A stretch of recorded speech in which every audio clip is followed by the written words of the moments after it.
ನಮಸ್ಕಾರ, ನೀವು ನೋಡ್ತಾ ಇದ್ದೀರಾ ಏಷ್ಯಾನೆಟ್ ಸುವರ್ಣ ನ್ಯೂಸ್. ನಾನು ಅಜಿತ್ ಹನಮಕ್ಕನವರ್. ಈಗ ಈ ವಾರದ ನ್ಯೂಸ್ ಅವರ್ ಸ್ಪೆಷಲ್. ಹಲವು ವಿಷಯಗಳಿದೆ ಚರ್ಚೆ ಮಾಡೋದಕ್ಕೆ. ರಾಜ್ಯದಲ್ಲಿ ವಿಧಾನಮಂಡಲ ಅಧಿವೇಶನ ನಡೀತಾ ಇದೆ. ಫ್ಯಾಕ್ಚುಯಲ್ ಎರರ್ ಆಯಿತು, ನಡೀತಾ ಇಲ್ಲ, ಬರೀ ಗಲಾಟೆ ಆಗ್ತಾ ಇದೆ ಅಷ್ಟೇ. ಬಿಜೆಪಿಯವರಿಗೆ ನಾಗೇಂದ್ರ ರಾಜೀನಾಮೆಗೆ ಆಗ್ರಹಿಸಿ ಹೋರಾಟ ಮಾಡಬೇಕಾಗಿದೆ. JDSನವರಿಗೆ ಬಿಡದಿ ಟೌನ್ಶಿಪ್ ವಿರೋಧಿಸಿ ಹೋರಾಟ ಮಾಡಬೇಕಾಗಿದೆ. JDSನಲ್ಲೇ ಕೆಲವರಿಗೆ ಬರದ ಬಗ್ಗೆ ಚರ್ಚೆ ಮಾಡಬೇಕಾಗಿದೆ.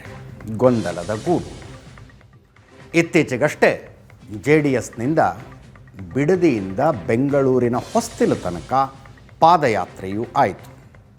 ಆ ಪಾದಯಾತ್ರೆಗೆ BJPಯದ್ದು ಬಾಹ್ಯ ಬೆಂಬಲವ, ನೈತಿಕ ಬೆಂಬಲವ, ಸಂಪೂರ್ಣ ಬೆಂಬಲವ, ಸಾಕಷ್ಟು ಚರ್ಚೆಗಳಾಗಿದ್ದಾವೆ. ಈ ವಿಷಯದ ಬಗ್ಗೆ ಮಾತಾಡೋದಕ್ಕಿದೆ ಇವತ್ತು ನಮ್ಮ ಜೊತೆಗೆ JDSನ ಯುವ ಮುಖಂಡರಾದ ನಿಖಿಲ್ ಕುಮಾರಸ್ವಾಮಿ ಅವರಿದ್ದಾರೆ.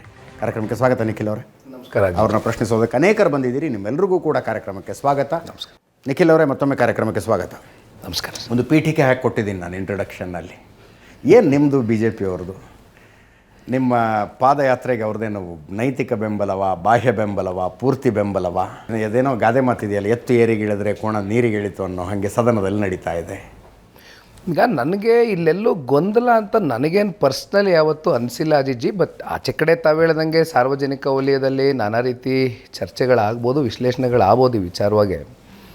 ಬಟ್ ಬಹುಶಃ ತಮಗೂ ಗೊತ್ತಿದ್ದಂಗೆ ನಾನು ಸ್ಪೆಸಿಫಿಕ್ಕಾಗಿ ಡೇಟ್ ಹೇಳಬೇಕು ಅನ್ನೋದಾದರೆ 2025 ಜನವರಿ, ಅಂದರೆ ಕಳೆದ ವರ್ಷ ಜನವರಿ ತಿಂಗಳಿಂದ ನಾವು ಬೈರಮಂಗಲ ಭಾಗದ ನಮ್ಮ ಆ ಬಾಧಿತ ಪ್ರದೇಶದ ರೈತರೇನಿದ್ದಾರೆ ಅವರು ಪ್ರತಿಭಟನಾ ಸ್ಥಳಕ್ಕೆ ಹೋದಂಥದ್ದು. ಅಂದಿನಿಂದ ಹೆಚ್ಚು ಕಮ್ಮಿ ಸರಿಸುಮಾರು ಈಗ 528 ದಿನವರೆಗೂ ಬಂದು ತಲುಪಿದ್ದೀವಿ. ಪ್ರತಿಭಟನಾಕಾರರು ಬೀದಿಲಿ ಕೂತ್ಕೊಂಡು ಅವರ ಒಂದು ಭೂಮಿಯನ್ನು ಉಳಿಸ್ಕೊಳ್ತಕ್ಕಂಥದ್ದಕ್ಕೆ ಹೋರಾಟ ನಡೆಸ್ತಾ ಇದ್ದಾರೆ. ಒಂದಲ್ಲ ಎರಡಲ್ಲ 10 ಬಾರಿ ಹೋಗಿದ್ದೀವಿ, ಸಂಪರ್ಕದಲ್ಲಿದ್ದೀವಿ. ಅದರಲ್ಲಿ ಕುಮಾರಸ್ವಾಮಿ ಅವರು ಅನೇಕ ಬಾರಿ ಬಂದಿದ್ದಾರೆ, ನಾನು ಅನೇಕ ಬಾರಿ ಹೋಗಿದ್ದೇನೆ. ಮಧ್ಯದಲ್ಲಿ ಒಂದು ಬೈರಮಂಗಲ ಭಾಗದಲ್ಲಿ ಒಂದು ಪಾದಯಾತ್ರೆ ಮಾಡಿದ್ದೇನೆ 9 ಗ್ರಾಮಗಳಲ್ಲಿ. ಕಾರಣ ಅಂತ ಮಾಡಿದೆ ಅಂದರೆ, ಒಂದು ಇರ್ತಕ್ಕಂಥ ನೈಜ ಸ್ಥಿತಿಗತಿಗಳೇನಿದೆ, ವಾಸ್ತವ ಸ್ಥಿತಿಗೆ ಹತ್ರವಾಗಿರ್ತಕ್ಕಂಥ ವಿಚಾರಗಳು ನಾನು ಅರ್ಥಕೊಳ್ಬೇಕು ಅಂತಕ್ಕಂಥ ಹಿನ್ನೆಲೆಯಲ್ಲಿ ಪಾದಯಾತ್ರೆ. ನಿಮ್ಮದು BJP ಅವರು ನೀವು ಸೇಮ್ ಪೇಜ್ನಲ್ಲಿ ಇದ್ದೀರಾ, ಡಿಫ್ರೆನ್ಸ್ ಆಫ್ ಒಪಿನಿಯನ್ ಇದೆಯಾ? ಇಲ್ಲ, ನಮ್ಮಲ್ಲಿ ಯಾವುದೇ ಡಿಫ್ರೆನ್ಸ್ ಆಫ್ ಒಪಿನಿಯನ್ಗಳಿಲ್ಲ. ಯಾಕೆಂದರೆ ಒಂದು LOP ಲೀಡ್ರು ಅಶೋಕ್ರವರು ಕೂಡ ಬಂದಿದ್ದರು. ಹೌದು, ಭಾಗಿಯಾದರು. ವಿಪಕ್ಷ ನಾಯಕರೇ ಬಂದ ಮೇಲೆ ಇಡೀ ಭಾರತೀಯ ಜನತಾ ಪಾರ್ಟಿ ನಮ್ಮ ಜೊತೇಲಿದೆ ಅಂತಕ್ಕಂಥದ್ದನ್ನ ನಾವು ಭಾವಿಸ್ಬೇಕಾಗ್ತದೆ. ನಮ್ಮಲ್ಲಿ ಆ ಥರ ಏನು ಡಿಫ್ರೆನ್ಸ್. BJP ರಾಜ್ಯಾಧ್ಯಕ್ಷರು ಮಧು ಬಂಗಾರಪ್ಪ ಅವ್ರ ಜೊತೆ ಮಾತಾಡಿದ್ದು ಕೇಳಿಸ್ಕೊಂಡಿರ್ತೀರಿ ನೀವು. ಬಟ್ ಈಗ ಅಲ್ಲಿ ಲೋಕಲಿ ಅವರಿಗೆ ಈ ವಿಚಾರಕ್ಕೆ ಸಂಬಂಧಪಟ್ಟಂತೆ ಎಷ್ಟು ಮಾಹಿತಿ ಇದೆಯೋ ಏನೋ ನನಗೆ ಗೊತ್ತಿಲ್ಲ. ಆದರೆ ನಮಗಂತೂ ಅದರ ಬಗ್ಗೆ ಸಂಪೂರ್ಣ ಅರಿವು ಇದೆ, ಮಾಹಿತಿನೂ ಇದೆ. Because we are involved in that. ಪ್ರತಿನಿತ್ಯದ ಸಂಪರ್ಕದಲ್ಲಿರೋರು ನಾವು. ಹಾಗಾಗಿ ಅಲ್ಲಿ ಕನ್ಸೆಂಟ್ ಎಷ್ಟು ಜನ ಕೊಡೋಕೆ ರೆಡಿ ಇದ್ದಾರೆ, ಎಷ್ಟು ಜನ ವಿರೋಧಿಸ್ತಾ ಇದ್ದಾರೆ ಯೋಜನೆನ ಅಂತಕ್ಕಂಥ ಸಂಪೂರ್ಣ ಮಾಹಿತಿ ನಮ್ಮ ಹತ್ರ ಇದೆ. ಬಿಡದಿ ಟೌನ್ಶಿಪ್ ವಿಷಯಕ್ಕೆ BJP ಅವ್ರು ಬರೋದು ಬೇಡ ಅಂತ ನೀವು ಅನ್ಕತ್ತಿದ್ದೀರಿ ಅಂತ ಕೆಲವರು ಅಂತಾರೆ. ನೀವು ಎಷ್ಟು ಕರೆದ್ರೂ ಅವ್ರು ಬರ್ತಿಲ್ಲ ಅಂತ ಇನ್ನು ಕೆಲವರು ಅಂತಾರೆ. ಯಾವ್ದು ಸತ್ಯ? ಇಲ್ಲ ಸರ್, ಈಗ JDS ಸ್ಟ್ರಾಂಗ್ ಹೋಲ್ಡ್ನಲ್ಲಿ BJP ಅವ್ರು ಯಾಕ್ರಿ ಬರಬೇಕು ಅಂತ ನೀವು ಅಂತೀರಂತೆ. ಹೌದಾ? ಕರ್ನಾಟಕ ಯಾರಿಗೋ ಒಬ್ಬರಿಗೆ ಸೇರಿರ್ತಕ್ಕಂಥ ಒಂದು ಯಾವುದೋ ಒಂದು ರಾಜಕೀಯ ಪಕ್ಷಕ್ಕೆ ಒಂದು ರೀಜನ್ನಲ್ಲಿ ನಮಗೆ ಇವತ್ತು ರಾಮನಗರ ಜಿಲ್ಲೆ ಒಂದು ರೀತಿ ನಮಗೆ ಇಲ್ಲಿ ಒಂದು ಮಾತೃ ಜಿಲ್ಲೆ ಇದ್ದಂಗೆ. ನಮ್ಮ ತಂದೆಯವ್ರಿಗೆ, ತಾತ ಅವ್ರಿಗೆ 94ನೇ ಇಸ್ವಿಯಿಂದ ಅಟ್ಯಾಚ್ಮೆಂಟ್ಸು ಇದೆ, ಕಮಿಟ್ಮೆಂಟ್ಸು ಇದೆ, ನಿರಂತರವಾಗಿ ಜನ ಅಲ್ಲಿ ಬೆಳೆಸೂ ಇದ್ದಾರೆ, ಗುರುತಿಸೂ ಇದ್ದಾರೆ.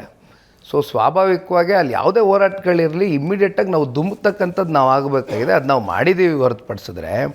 ಈಗ ನೀವು ನಮ್ಮ ರೀಜನ್ಗೆ ಬರಬೇಡಿ, ಆ ರೀಜನ್ಗೆ ನಾವು ಬರೋದಿಲ್ಲ ಅಂತಕ್ಕಂಥದ್ದು ಈ ರೀಜನ್ನಾಗಿ ನಾವು ಯಾವುದೂ ಕೂಡ ಇಲ್ಲಿ ಡಿವೈಡ್ ಮಾಡ್ಕೊಂಡಿಲ್ಲ. ಯಾರು ಎಲ್ಲಿ ಬೇಕಾದರೂ ಬರ್ಬೋದು, ಎಲ್ಲಿ ಬೇಕಾದರೂ ಸಂಘಟನೆ ಮಾಡ್ಬೋದು. ಆಮೇಲೆ ಅವ್ರು ನಮ್ಮ ಮಿತ್ರ ಪಕ್ಷ ಇದ್ದಾರೆ, ಆ ವಿಚಾರದಲ್ಲಿ ನಾವು ತುಂಬ ರೀತಿಯಲ್ಲಿ ಸ್ವಾಗತ ಮಾಡ್ತೀವಿ ಅವ್ರಿಗೆ, ಯಾವುದೇ ವಿಚಾರ ಇರಲಿ. ನಿಮ್ಮದೇ ಪಕ್ಷದ ಯಾವ ಶಾಸಕರು ಹೊಗಳದೇ ಇರೋ ರೀತಿಯಲ್ಲಿ ದೇವೇಗೌಡರನ್ನ, ಕುಮಾರಸ್ವಾಮಿ ಅವ್ರನ್ನ DK ಶಿವಕುಮಾರ್ ಹೊಗಳ್ಬಿಟ್ರು. ಅದು ಸೆಷನ್ನಲ್ಲಿ ಏನು ಅದ್ಭುತವಾದ ಯೋಜನೆಗಳನ್ನು ಕೊಟ್ಟಿದ್ದಾರೆ ಅವರು. ಬಿಡದಿ ಟೌನ್ಶಿಪ್ ಒಳ್ಳೆ ಯೋಜನೆ ಅಂದರು, ನೈಸ್ ಒಳ್ಳೆ ಯೋಜನೆ ಅಂತಂದರು, ಫೆರಿಫೆರಲ್ ರಿಂಗ್ ರೋಡ್ ಒಳ್ಳೆ ಯೋಜನೆ ಕೊಟ್ಟಿದ್ದಾರೆ ಅಂತಂದರು. DK ಶಿವಕುಮಾರ್ ಅವರ ಹೊಗಳಿಕೆ ನಿಮ್ಮನ್ನು ಸ್ವಲ್ಪ ಗಲಿಬಿಲಿ ಮಾಡ್ತಾ ಸಡ್ ಹೊಡೆಯೋಣ ಅಂತ ಬಂದರೆ ಈ ಮನುಷ್ಯ ತಬ್ಕೊಳಕ್ಕೆ ಬರ್ತಿದಾರಲ್ಲ ಅನ್ನೋ ಥರದ ಫೀಲಿಂಗ್ ಆಯಿತಾ ಅಂತ? ಈಗ ಈ ಯೋಜನೆ ನಮ್ಮ ಯೋಜನೆ ಅಲ್ಲ. 2023ರಲ್ಲಿ GBDA ಪ್ರಾಧಿಕಾರ ಸೃಷ್ಟಿಯಾಗಿ ಕೂಡ ಆ್ಯಕ್ಟ್ ಮೂಲಕ ಅಕ್ವಿಸಿಷನ್ಸ್ನ ಪ್ರಾರಂಭ ಮಾಡಿದಂಥದ್ದು ಇಂದಿನ ಸರ್ಕಾರ. ಈ ಯೋಜನೆ ನಮ್ಮ ತಲೆ ಗಂಟಾಕೋದು ಬೇಡ. It is your brain child ರೀ. ಕುಮಾರಸ್ವಾಮಿ ಅವರೇ ಒಪ್ಕೊಳ್ತಾರೆ, ಹೌದು ನನಗೊಂದು ಆಲೋಚನೆ ಬಂದಿತ್ತು, ಆಮೇಲೆ ರೈತರ ವಿರೋಧ ಅಂತ ನಾನು ಸುಮ್ಮನಾದೆ ಅಂತಾರೆ ಅವರು. ನೀವು ಹೇಳ್ದಂಗೆ ಕುಮಾರಸ್ವಾಮಿ ಅವರು ಕಾನ್ಸೆಪ್ಟು ಮತ್ತು ಪ್ರಪೋಸಲ್ನ ಮುಂದಿಟ್ಟಿದ್ರು, ಸಲ್ಲಿಸಿದ್ರು. ಇಂಟಿಗ್ರೇಟೆಡ್ ಟೌನ್ಶಿಪ್ ಅನೇಕ ಭಾಗದಲ್ಲಿ ಆಗಬೇಕು ಅಂದಾಗ ಇದು ಒಂದು ಕೂಡ ಬಂದಿತ್ತು ಮುನ್ನೆಲೆಗೆ. ಓಕೆ. ಯಾವಾಗ ರೈತರು ವಿರೋಧಿಸ್ತಾರೆ, ಆಗಸ್ಟ್ 1ನೇ ತಾರೀಕು 2007ರಲ್ಲಿ ಕುಮಾರಸ್ವಾಮಿ ಅವರು on the floor of the house ಹೇಳ್ತಾರೆ, ನಾವು ಒಕ್ಕಲೆಪ್ಸಿ ಒತ್ತಾಯಪೂರ್ವಕವಾಗಿ ರೈತರ ಹತ್ರ ಜಮೀನು ಭೂಸ್ವಾಧೀನ ಮಾಡ್ಕೊಂಡು ಇಲ್ಲಿ ಯೋಜನೆ ಮಾಡ್ತಕ್ಕಂಥದ್ದಕ್ಕೆ ನಾನು ಸಿದ್ಧ ಇಲ್ಲ ಅನ್ನೋದನ್ನು ಭಾಳ ಸ್ಪಷ್ಟವಾಗಿ ಹೇಳಿದ್ದಾರೆ ಕುಮಾರಸ್ವಾಮಿ ಅವರು. ಆಮೇಲೆ ಕುಮಾರಸ್ವಾಮಿ ಅವ್ರ ಕಾಲದಲ್ಲಿ ಸರ್, ನಾನು I want to make it very clear, ಯಾವುದೇ ಲ್ಯಾಂಡ್ ಅಕ್ವಿಸಿಷನ್ಗಳು ಮಾಡಿಲ್ಲ, ಯಾವುದೇ ಪ್ರಿಲಿಮಿನರಿ ನೋಟಿಫಿಕೇಷನ್ಗಳಾಗಿಲ್ಲ, ಅಥವಾ ರೈತರಿಗೆ ಯಾರಿಗೂ ಕೂಡ ಒಂದು ನೋಟಿಸು ಕೂಡ ಹೋಗಿಲ್ಲ ಅಗ್ರೀಡ್ ಅಕ್ವಿಸಿಷನ್ಗೆ ಸಂಬಂಧಪಟ್ಟಂತೆ. ಜಸ್ಟ್ ಎ ಪ್ರಾಜೆಕ್ಟ್, ಒಂದು ಪ್ರಪೋಸಲ್ಲು, ಒಂದು ಕಾನ್ಸೆಪ್ಟ್ ಇಟ್ಟಿದ್ರು. Government is a continuity sir. ಒಂದು ಅವಧಿಯಲ್ಲಿ ಯಾವುದಾದ್ರೂ ಕೆಲಸ ಅರ್ಧಕ್ಕೆ ನಿಂತಿದ್ರೆ ಮುಂದಿನ ಅವಧಿಯಲ್ಲಿ ಮುಂದೆ ತಗೊಂಡು ಹೋಗ್ತಾರೆ. ಯಾವುದಾದ್ರು ಅವಧಿಯಲ್ಲಿ ಒಂದು ಪ್ರಪೋಸಲ್ ಆಗಿದ್ರೆ ಆ ಪ್ರಪೋಸಲ್ ನೆಕ್ಸ್ಟ್ ಹಂತಕ್ಕೆ ನೆಕ್ಸ್ಟ್ ಗೌರ್ಮೆಂಟ್ ತಗೊಂಡು ಹೋಗುತ್ತೆ. ಗೌರ್ಮೆಂಟ್ ಇಸ್ ಅ ಕಂಟಿನ್ಯೂಟಿ ಅಲ್ವಾ? ಬಟ್ ಕುಮಾರಸ್ವಾಮಿ ಅವರು ಆರಂಭಿಸಿದ್ದನ್ನು DK ಶಿವಕುಮಾರ್ ಅವರು ಮುಂದುವರಿಸ್ತಾ ಇದ್ದಾರೆ. ಕುಮಾರಸ್ವಾಮಿ ಅವ್ರ ಯೋಜನೆನೇ ಅಲ್ವಲ್ಲ ಇದು. ಕುಮಾರಸ್ವಾಮಿ ಅವ್ರು ನಾನು ಕೈ ಬಿಡ್ತೀನಿ ಅಂತ ಹೇಳಿದಾರಲ್ಲ ಫ್ಲೋರ್ ಆಫ್ ದ ಹೌಸಲ್ಲಿ, ಯೋಜನೆ ಎಲ್ಲಿಂದ ಆಗ್ತದೆ? ಥಾಟ್ ಬಂದಿದ್ದು ಸತ್ಯ, ಪ್ರಪೋಸಲ್ ಇಟ್ಟಿದ್ದು ಸತ್ಯ, ನೋಟಿಫೈ ಮಾಡಲಿಲ್ಲ ಲ್ಯಾಂಡ್ನ, ನೋಟಿಸ್ ಕೊಡಲಿಲ್ಲ ರೈತರಿಗೆ. ಇನ್ನು ಯೋಜನೆ ಕೈ ಬಿಟ್ಟಿದ್ದೀನಿ ಅಂತ ಫ್ಲೋರ್ ಆಫ್ ದ ಹೌಸಲ್ಲಿ ಒಂದು ರಾಜ್ಯದ ಮುಖ್ಯಮಂತ್ರಿ ಹೇಳಿರ್ತಕ್ಕಂಥದ್ದು ಕಡತಗಳಲ್ಲಿದ್ಮೇಲೆ ಈ ಯೋಜನೆ ನಮ್ಮ ತಲೆಗೆ ಯಾಕೆ ಗಂಟು ಹಾಕಬೇಕು?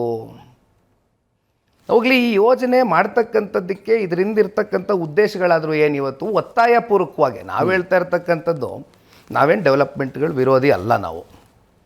ಈಗ ಡೆವಲಪ್ಮೆಂಟು ಎಲ್ಲಾಗಬೇಕು. ಈಗ PRR ರೋಡು ಪ್ರಾಜೆಕ್ಟು ನಾವು ವಿರೋಧ ಮಾಡೋಕ್ಕೆ ಹೋಗಿದ್ದೀವ?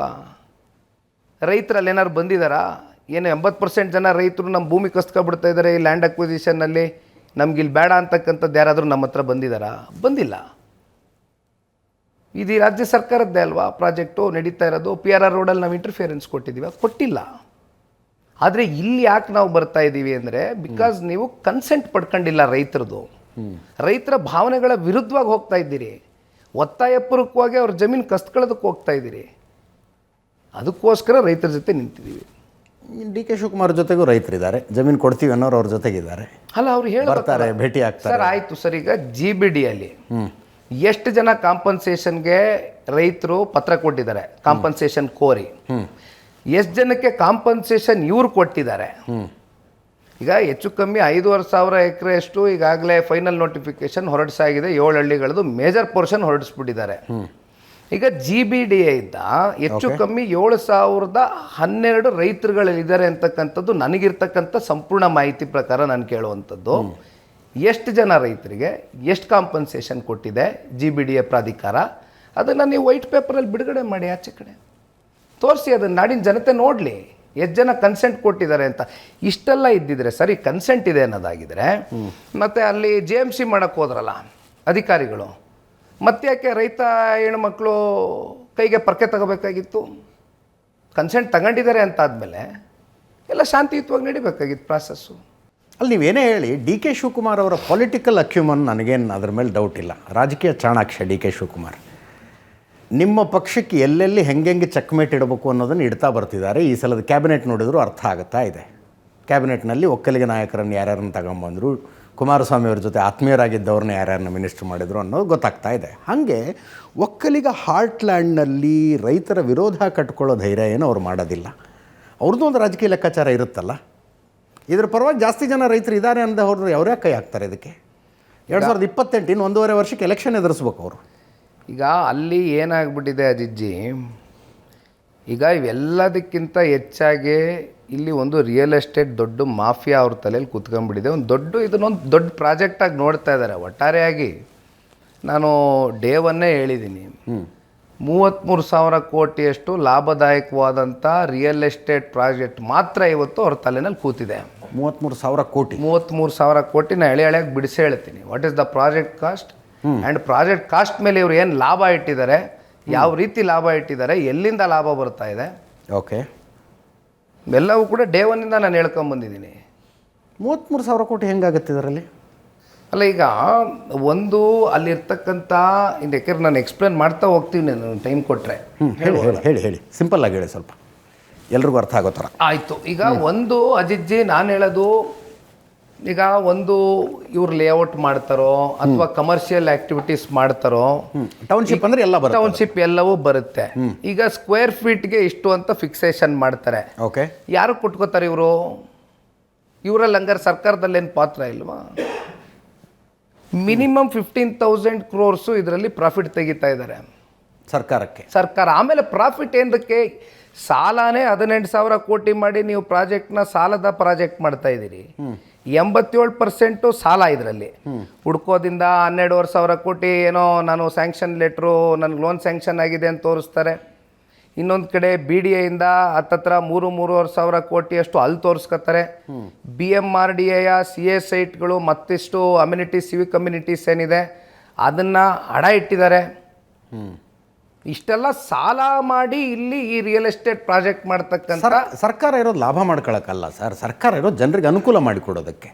ಟೌನ್ಶಿಪ್ನಿಂದ ಅನುಕೂಲ ಮಾಡಿಕೊಡ್ತೀವಿ ಅಂತಾರೆ ಅವರು. ಇಲ್ಲಿ ಅನುಕೂಲ ಮಾಡಿಕೊಡೋದಕ್ಕೆ ಯಾರಿಗೆ ಅನುಕೂಲ ಮಾಡ್ಕೊಡಕ್ಕೆ ಹೋಗ್ತಾ ಇದ್ದಾರೆ ಸರ್? ಇಲ್ಲಿ ಬೆಂಗಳೂರು ಉಸಿರುಗಟ್ಟಿಸ್ತಾ ಇದೆ, ಮನೆ ಕಟ್ಕೋತೀನಿ ಅಂದರೆ ಜಾಗ ಇಲ್ಲ ಅಂಥದ್ರಲ್ಲಿ ಊರು ಹೊರಗಡೆ ಒಂದು ಟೌನ್ಶಿಪ್ ಮಾಡಿ ಅಲ್ಲೇ ಅವ್ರಿಗೆ ಹತ್ತಿರದಲ್ಲೇ ಜಾಬ್ ಕೊಟ್ಟು ಅಲ್ಲೊಂದು ಪ್ಯಾರಲಲ್ ಸಿಟಿನ ನಿರ್ಮಾಣ ಮಾಡೋದಪ್ಪ. ಎಷ್ಟು ಕಡೆ ಆ ಥರ ಯಾವುದಾದ್ರೂ ಒಂದು ಯೋಜನೆ ತೋರಿಸಿ ಇಲ್ಲಿವರೆಗೂ ಆಗಿರ್ತಕ್ಕಂಥದ್ದು. ಆಯಿತು, ಈಗ ನಮಗೆ ಯುವಕರಿಗೆ ಉದ್ಯೋಗ ಸೃಷ್ಟಿ ಮಾಡ್ತೀನಿ ಅಂತನೋ ಅಥವಾ ನಮಗೆ ಇಲ್ಲಿರ್ತಕ್ಕಂಥ ಪಾಪ್ಯುಲೇಷನ್ನ ಹೊರೆನ ಕಮ್ಮಿ ಮಾಡ್ತೀನಿ ಅಂತಕ್ಕಂಥದ್ದು ಇಲ್ಲಿವರೆಗೂ 3 ವರ್ಷದಲ್ಲಿ ಯಾವ್ದಾದ್ರು ಪ್ರಾಜೆಕ್ಟ್ ಆಗಿದೆಯಾ? ನಾನು ಕೇಳಿದ್ರೆ 80 ವರ್ಷದಲ್ಲಿ ಆಗಿಲ್ಲ, 3 ವರ್ಷದಲ್ಲಿ ಯಾರಿದ್ದಾಗಲೂ ಆಗಿಲ್ಲ. 80 ವರ್ಷದಲ್ಲೇ ಆಗಿಲ್ಲ, 3 ವರ್ಷದಲ್ಲಿ ಏನಾಯಿತು? It is very clear sir, it's A real estate project ಅಷ್ಟೇ. ಓಕೆ, ಎಸ್, ಒಂದೆರಡು ಪ್ರಶ್ನೆ ತಗೋಣ ಸರ್. ನನ್ನ ಹೆಸರು ರಂಗಸ್ವಾಮಿ ಅಂತೇಳಿ. ಈಗ ನೀವು ಯಾವ ಪಾರ್ಟಿ ಅಂತ ಹೇಳ್ಬೋದು? JDS ಪಾರ್ಟಿಯಿಂದ ಸರ್ ಪಾದಯಾತ್ರೆ ಮಾಡಿದ್ರಿ. ಬಟ್ ನನಗೆ ಪಾದಯಾತ್ರೆಯಲ್ಲೇ ಒಂದು ಅನುಮಾನ ಹುಡ್ತು ಸರ್. ನಮ್ಮ ನೀರು ನಮ್ಮ ಹಕ್ಕುನಲ್ಲಿ ಕಬಾಬ್ ಇತ್ತು, ಎಲ್ಲ ಇತ್ತು. ನಿಮ್ಮಲ್ಲಿ ಸರಿ ನಮ್ಮಲ್ಲಿ ಪಾಪ ಜನ ಬಂದಿದ್ದ ರೈತರು ಎಷ್ಟು ಯಾವ ಮಟ್ಟದಲ್ಲಿ ಬಂದರು ಅಂದರೆ ಪಾಪ ಅವ್ರಿಗೆ ಊಟನೇ ಸಿಗಲಿಲ್ಲ ನಮ್ಮ ಕೈಲಿ. ಅಲ್ಲಿ ಕಾಂಗ್ರೆಸ್ನಲ್ಲಿ ನಮ್ಮ ನೀರು ನಮ್ಮ ಹಕ್ಕುನಲ್ಲಿ ಕಬಾಬ್ ತಿನ್ಕೊಂಡು ತೂರಾಡ್ಕೊಂಡು ಬಂದರು. ಒಂದು ಇನ್ನೊಂದು ಸಚಿವ ಸಂಪುಟದಲ್ಲಿ ಚರ್ಚೆ ಮಾಡ್ತಾರೆ. 200 ಅಲ್ಲ ರೀ, ಬೈತಾ ಇದ್ದಾರೆ, ಹೊಗಳ್ತಾ ಇದ್ದಾರೆ. ಕಾಂಗ್ರೆಸ್ನವ್ರ ಚಂದ ಮಾಡಿ ಅಂತ ಹೇಳ್ತಾ ಇದ್ದೀರಾ ಅಥವಾ ಚಂದ ಮಾಡೋಕ್ಕಾಗಲಿಲ್ಲ? ಅರ್ಥ ಆಗೋರ್ಗೆ ಅರ್ಥ ಆಯ್ತು ಸರ್. ಓಕೆ ಸರ್, ಆ ವ್ಯಾಪ್ತಿಲಿ 2,400 ಎಕರೆ ಗೋಮಾಳ ಇತ್ತು ಅಂತ ಸಚಿವ ಸಂಪುಟದಲ್ಲಿ ಚರ್ಚೆ ಇತ್ತು. ಇವತ್ತು 750 ಎಕರೆಗೆ ತಂದಿಕ್ಕಿದ್ದಾರೆ. ನಾನು ನಿಮ್ಮಲ್ಲಿ ಒತ್ತಾಯ ಮಾಡೋದೇನೆಂದರೆ, ಏನು ಹಿಂದೆ ಕಾಂಗ್ರೆಸ್ಸು ಸಂಶೋಧನಾ ಸಮಿತಿ ಏನು ಮಾಡಿದರೆ HK ಪಾಟೀಲ್ ನೇತೃತ್ವದಲ್ಲಿ, ನೀವು JDS ಕಡೆಯಿಂದ ಈ ಗೋಮಾಳ ಗುಳುಂ ಕಮಿಟಿ ತನಿಖೆಗೆ ನೀವೊಂದು ದಯವಿಟ್ಟು ನಮ್ಮ ಪಕ್ಷದಲ್ಲಿ ಯಾರು ಹಿರಿಯರಿದ್ದಾರೆ, ಯಾರು ಪರಿಸರವಾದಿಗಳಿದ್ದಾರೆ, ಯಾರು ಪ್ರಗತಿಪರರಿದ್ದಾರೆ ಅಂಥವ್ರನ್ನೆಲ್ಲ ಸೇರಿ ಒಂದು ಕಮಿಟಿ ಮಾಡಿ ಈ ರಾಜ್ಯದ ಜನತೆಗೆ ಕಾಂಗ್ರೆಸ್ಸು ಯಾವ ರೀತಿ ಮೋಸ ಮಾಡ್ತಾ ಇದೆ, ಯಾವ ರೀತಿ 2,400 ಎಕರೆ ಹೋಗಿ 700 ಎಕರೆಗೆ ಬತ್ತೋ ಅದನ್ನು ನೀವು ದಯಮಾಡಿ ಸರ್, ನೀವು ಆ ಭಾಗದ ರೈತರಿಗೆ ನ್ಯಾಯ ಕೊಡಿಸೋದಕ್ಕೆ ದಯಮಾಡಿ ಗೋಮಾಳ ಗುಳುಂ ತನಿಖಾ ಸಮಿತಿಯನ್ನು ಆದಷ್ಟು ಬೇಗ ಮಾಡಿ ಅಂತ ನಾನು ನಿಮ್ಮಲ್ಲಿ ಕೇಳ್ಕೊತೀನಿ ಸರ್. ಹಾಗೇನು ಗೋಮಾಳದ ಕಥೆ ಏನು ನಿಖಿಲ್ ಅವರೇ? 2,300ರಿಂದ 2,400 ಎಕರೆ ಗೋಮಾಳ ಇತ್ತು, ಈಗ ಬರೀ 750 ಎಕರೆ ಡಾಕ್ಯುಮೆಂಟಲ್ಲಿ ತೋರಿಸ್ತಾ ಇದ್ದಾರೆ ಅಂತಂದರು. ನಾನು ಇಲ್ಲಿ ಬಾಲಕೃಷ್ಣ ಅವ್ರು ಇದೇ ಚೇರಲ್ಲಿ ಕೂತ್ಕೊಂಡಿದ್ರು, ಅವ್ರನ್ನ ಕೇಳಿದೆ, ಅದು ಉಳುಮೆ ಮಾಡ್ತಾ ಇದ್ದವ್ರಿಗೆ ಅಲಾಟ್ ಆಗಿಬಿಟ್ಟಿತ್ತು, ಅದು ಆನ್ ಡಾಕ್ಯುಮೆಂಟ್ ಈಗ ತೋರಿಸ್ತಾ ಇದ್ದಾರೆ ಅಷ್ಟೇ.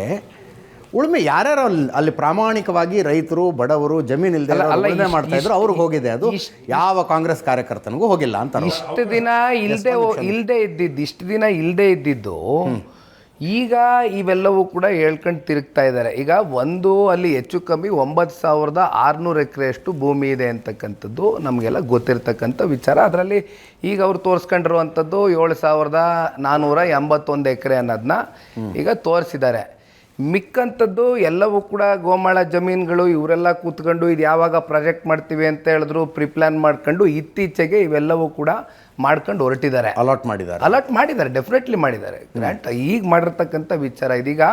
ಇವರು ಒಂದು ಪಾಯಿಂಟ್ ಹೇಳ್ತಾ ಇದ್ರು, ಈಗ ಈ ರಿಪೋರ್ಟು ಸತ್ಯಶೋಧನಾ ಸಮಿತಿ ರಿಪೋರ್ಟು, ಇದು ಮಾನ್ಯ ಕುಮಾರಸ್ವಾಮಿ ಅವರು ಮೊನ್ನೆ ಮಾತನಾಡಿದರು.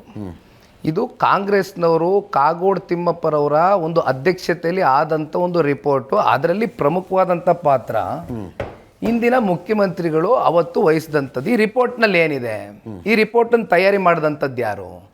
ಫಲವತ್ತಾದಂಥ ಕಾಗೋಡು ತಿಮ್ಮಪ್ಪ ಅವ್ರದ್ದೊಂದು ರಿಪೋರ್ಟ್ ಇದೆ, HK ಪಾಟೀಲ್ರದೊಂದಿದೆಯಾ? ಅದು ಬೇರೆ.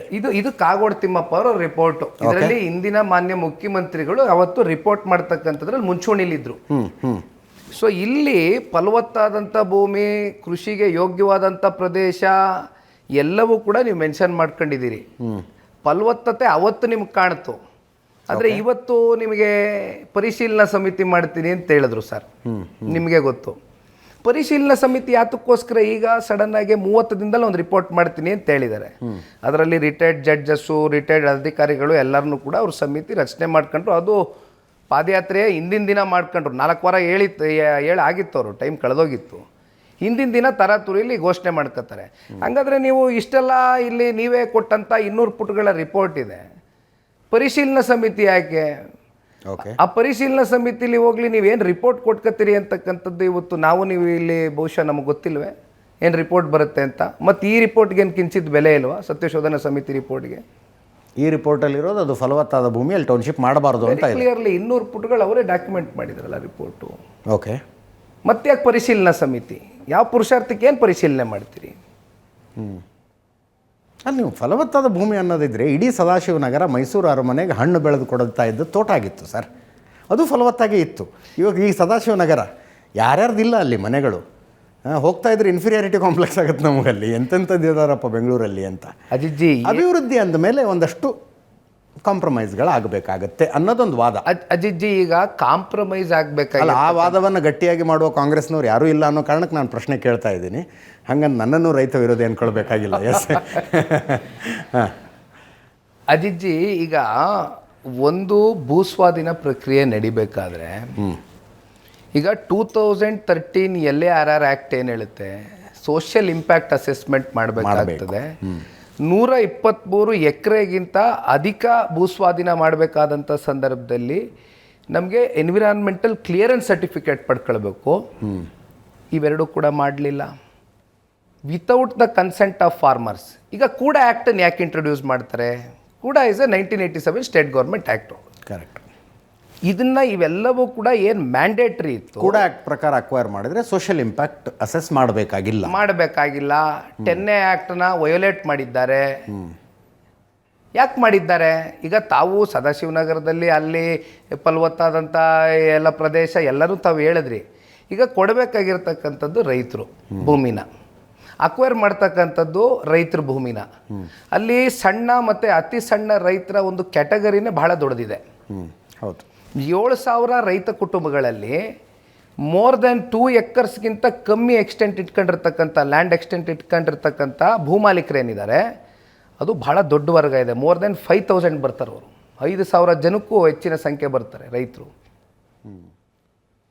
ಅವ್ರು ಕನ್ಸೆಂಟ್ ಪಡೆಯುವಂಥ ಕೆಲಸ ಆಗಬೇಕಲ್ಲ. ಯಾವುದೇ ಲ್ಯಾಂಡ್ ಎಕ್ವಿಸಿಷನ್ ಮಾಡಬೇಕಾದ್ರೂ ರಾಜ್ಯ ಸರ್ಕಾರ ಯಾವತ್ತೂ ಅವ್ರು ಕನ್ಸೆಂಟ್ ಪಡಿಬೇಕಾದ್ರೆ ಅವ್ರ ಭೂಮಿ, ಅದು ಅವ್ರ ಪಿತ್ರಾರ್ಜಿತ ಆಸ್ತಿ, ಅವ್ರನ್ನ ಕೊಡೋದಕ್ಕೆ ಸಿದ್ಧ ಇದ್ದೇನೆ. ಈಗ ನಿಮ್ಮದು ಕೊಡ್ತಕ್ಕಂಥ ಕಾಂಪನ್ಸೇಷನ್ ನಮ್ಮ ಪೂರ್ಣ ಒಪ್ಪಿಗೆ ಇದೆ, ನಾವು ಕೊಡ್ತೀವಿ ಭೂಮಿ ಅಂತ ಬಂದಾಗ ಧಾರಾಳವಾಗಿ ತಗೋಬೋದು, ಯಾವ ಸರ್ಕಾರ ಬೇಕಾದ್ರೆ ತಗೊಳ್ಬೋದು. ಆದರೆ ಒತ್ತಾಯಪೂರ್ವಕವಾದಂಥ ಒಂದು ಕನ್ಸೆಂಟ್ ಇಲ್ದಿರ ಯಾಕೆ ಮಾಡ್ತಾಯಿದ್ರಿ ಅಂತಕ್ಕಂಥ ಪ್ರಶ್ನೆ ಇಲ್ಲಿ ಮೂಡಿರೋದು ಗೋಮಾಳದ ಬಗ್ಗೆ.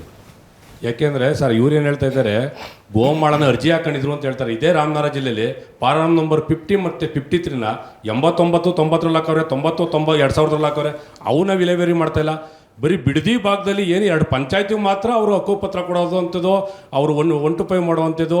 ಮತ್ತೆ ಸ್ಪೆಷಲ್ ಇಂಟ್ರೆಸ್ಟ್ ಏನು ಇಷ್ಟು ದಿನ ಇಲ್ಲದೆ ಇದ್ದಿದ್ದು, ಈಗೇನು ವಿಶೇಷವಾದಂಥ ಒಂದು ಇಂಟ್ರೆಸ್ಟ್ ಬಂದಿದೆ. ಹೋಗ್ಲಿ ಬಿಡ್ರಿ, ಯಾವನು ತಿಂತಾನ್ರಿ? ರೈತ ಯಾರೋ ಒಬ್ಬ ಬಡ ರೈತಪ್ಪ, ಅವನಿಗೆ ಗೋಮಾಳ ರೈತರು ತಿಂದ್ರೆ ತೊಳ್ಳೆ ಇಲ್ಲ. ದಳ್ಳಾಳಿಗಳು, ಕಮಿಷನ್ ಏಜೆಂಟ್ಗಳು, ಈ ಸಚಿವರು ಇದಾರಲ್ಲ, ಮಾಗಡಿ ಸಚಿವರು, ಅವ್ರ ಹಿಂಬಾಲಕರು, ಮಾಜಿ ಸಂಸದರು ಹಿಂಬಾಲಕರು, ಇವರು ಆ ವ್ಯಾಪ್ತಿಯಲ್ಲಿ ಆವರಿಸ್ಕೊಂಡಿದ್ದಾರೆ. ಇವತ್ತು ಬಿಡದಿ ಏನಾಗಿದೆ ಅಂದರೆ ರೈತರು ಬಿಡದಿ ಆಗಿಲ್ಲ, ಕಮಿಷನ್ ಏಜೆಂಟ್ ಬಿಡದಿ ಆಗಿದೆ ಸರ್. ಇದು ಭಾಳ ಲೆಜಿಟಿಮೇಟ್ ಪಾಯಿಂಟ್ ಇವ್ರು ಮೆನ್ಷನ್ ಮಾಡಿದ್ದು ಸರ್. ಈಗ ಇತ್ತೀಚೆಗೆ ಈ ಗೋಮಾಳ ಎಲ್ಲ ಯಾರ್ಯಾರ ಹೆಸ್ರಿಗೆ ಮಾಡ್ಕೋಬೇಕು, ಹಿಂದೆ ಮುಂದೆ ಇರ್ತಕ್ಕಂಥ ಹಿಂಬಾಲಕರು, ರಿಯಲ್ ಎಸ್ಟೇಟ್ ದಂಧೆ ಮಾಡ್ತಕ್ಕಂಥದ್ದು, ಅಲ್ಲಿ ಕಮಿಷನ್ ಏಜೆಂಟ್ಗಳು ಇವ್ರ ಹೆಸರಲ್ಲಿ ಮಾಡಿರೋವಂಥದ್ದು ಭಾಳ ಅಕ್ಷರಶಃ ಸತ್ಯ. ಹಾಗಾಗಿ ಪ್ರಶ್ನೆ ಎದ್ದಿರೋವಂಥದ್ದು. ಪಾಣಿ ಇದೆ, ಅವ್ರ ಅನುಭವದಲ್ಲಿಲ್ಲ. ಪಾಣಿ ಇದೆ, ಅವ್ರ ಹತ್ರ ಅನುಭವದಲ್ಲಿಲ್ಲ. ಸರ್, ನನ್ನ ಹೆಸರು ಕಾರ್ತಿಕ್ ಸರ್, ಕಾಂಗ್ರೆಸ್ ಪಾರ್ಟಿಯಿಂದ. ಮೇಕೆದಾಟು ಡ್ಯಾಮ್ ಕನ್ಸ್ಟ್ರಕ್ಷನ್ ಮಾಡಬೇಕು ಅಂತ ಡಿ ಕೆ ಶಿವಕುಮಾರ್ ಸರ್ ತುಂಬ ಪಣ ಕೊಟ್ಟಿದ್ದಾರೆ.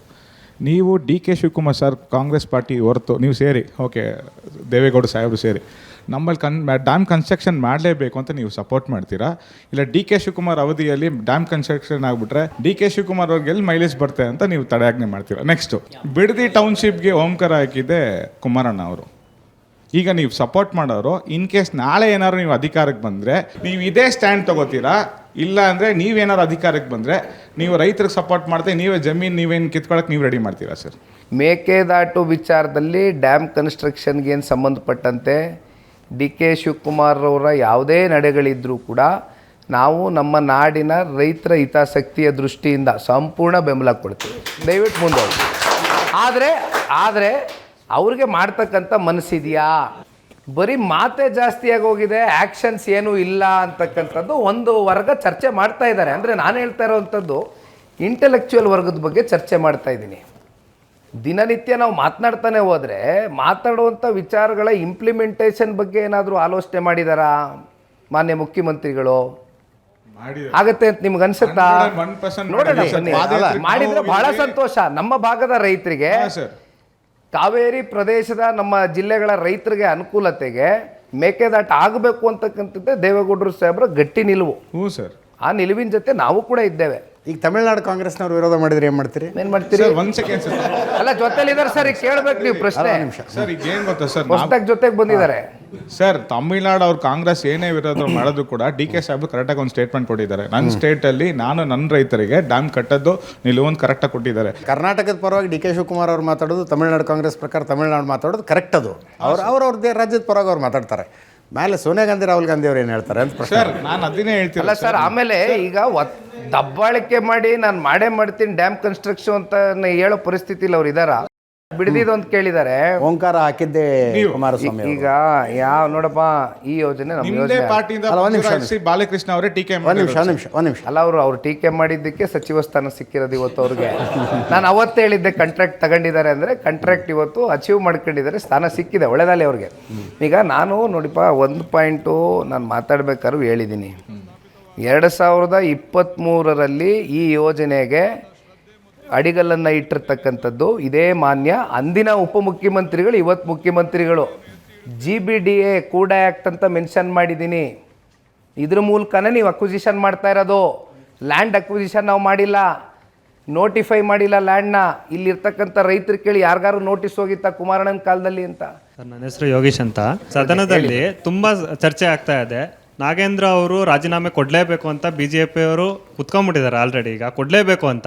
ಆದರೆ JDS ಅವರು ಯಾವುದೇ ರೀತಿ ಅವ್ರ ಪರ ಮಾತಾಡ್ತಾ ಇಲ್ಲ. BJP ಅವ್ರ ಕಡೆ ಸಪೋರ್ಟಾಗೇ ಇಲ್ಲ. ಯಾಕೆ ಅಂತ ಈಗ ಇದು ನಿನ್ನೆ ಮೊನ್ನೆ ಹುಟ್ಟಿರ್ತಕ್ಕಂಥ ವಿಚಾರ ಅಲ್ಲ. ಈ ಹಿಂದೆ ಮೂಡ ಪಾದಯಾತ್ರೆ ಇಬ್ಬರೂ ಸೇರಿ ಒಟ್ಟಾಗಿ ಮಾಡಿದಾಗಲೂ ಕೂಡ ಈ ಒಂದು ಹಗರಣ ಮುನ್ನೆಲೆಗೇನು ಬಂದಿತ್ತು, ಪರಿಶಿಷ್ಟ ಜಾತಿ ಪರಿಶಿಷ್ಟ ವರ್ಗದ ಈ ಒಂದು ST ಸಮುದಾಯ ವಾಲ್ಮೀಕಿ ನಿಗಮದ ಒಂದು ಹಣ 187 ಕೋಟಿ ಅಲ್ಲ 89 ಕೋಟಿ ಅಷ್ಟೇ ಮಿಸ್ಯೂಸ್ ಆಗಿರುವಂಥದ್ದು ಅಂತ ಇಂದಿನ ಮುಖ್ಯಮಂತ್ರಿಗಳು ಕೂಡ ಸದನದಲ್ಲಿ ಮಾತಾಡಿರ್ತಕ್ಕಂಥದ್ದು ನೋಡಿದ್ದೀರಿ. ಅವತ್ತಿಂದ ಕೂಡ ನಾವಿಬ್ಬರೂ ಇದನ್ನು ಭಾಳ ಗಟ್ಟಿತನದಿಂದ ಅಪೋಸ್ ಮಾಡ್ಕೊಂಡು ಬಂದಿದ್ದೀವಿ. ಈಗಲೂ ಕೂಡ ನಮ್ಮ ಮಿತ್ರ ಪಕ್ಷ ಈ ಒಂದು ವಿಚಾರಕ್ಕೆ ಸಂಬಂಧಪಟ್ಟಂತೆ ಏನೊಂದು ಗಟ್ಟಿ ನಿಲುವು ಸೂಚಿಸಿದ್ದಾರೆ. ಅವ್ರ ಜೊತೆನಲ್ಲಿ ನಾವು ನಿಂತ್ಕೊಳ್ತೇವೆ, ವಿಚಾರದಲ್ಲಿ ಇದ್ದೇವೆ. ಈ ವಿಚಾರ ಇರಲಿ, ಬರದ ವಿಚಾರ ಇರಲಿ, ಬಿಡದಿ ವಿಚಾರ ಇರಲಿ, ನೈಸ್ ವಿಚಾರ ಇರಲಿ, ನಾವೆಲ್ಲ ಚರ್ಚೆ ಮಾಡ್ಕೊಂಡಿದ್ದೇವೆ. ಸರ್ಕಾರ ಅವಕಾಶ ಕೊಡುತ್ತೆ ಅಂತಕ್ಕಂಥದ್ದು ನಂಬಿದ್ದೇವೆ. ಮತ್ತೆ ನುಲ್ಚೋದು ಬೇಡ ಸರ್ಕಾರ, ನೋಡೋಣ ಯಾವ ತೀರ. ಅಲ್ಲ, ಈಗ ನಮಗೆ ಅನ್ನಿಸ್ತಾ ಇರೋದು ಕಲ್ಯಾಣ ಕರ್ನಾಟಕ ಭಾಗದ ವಿಷಯ ಅದು. ನಾಗೇಂದ್ರ ಅವರು ST ಸಮುದಾಯ ಜಾಸ್ತಿ ಇರೋದು ಅಲ್ಲಿ. ನಮ್ಮದೇ JDSನವ್ರದ್ದೇನು ಜಾಸ್ತಿ ಫುಟ್ ಪ್ರಿಂಟ್ಸ್ ಇಲ್ಲ.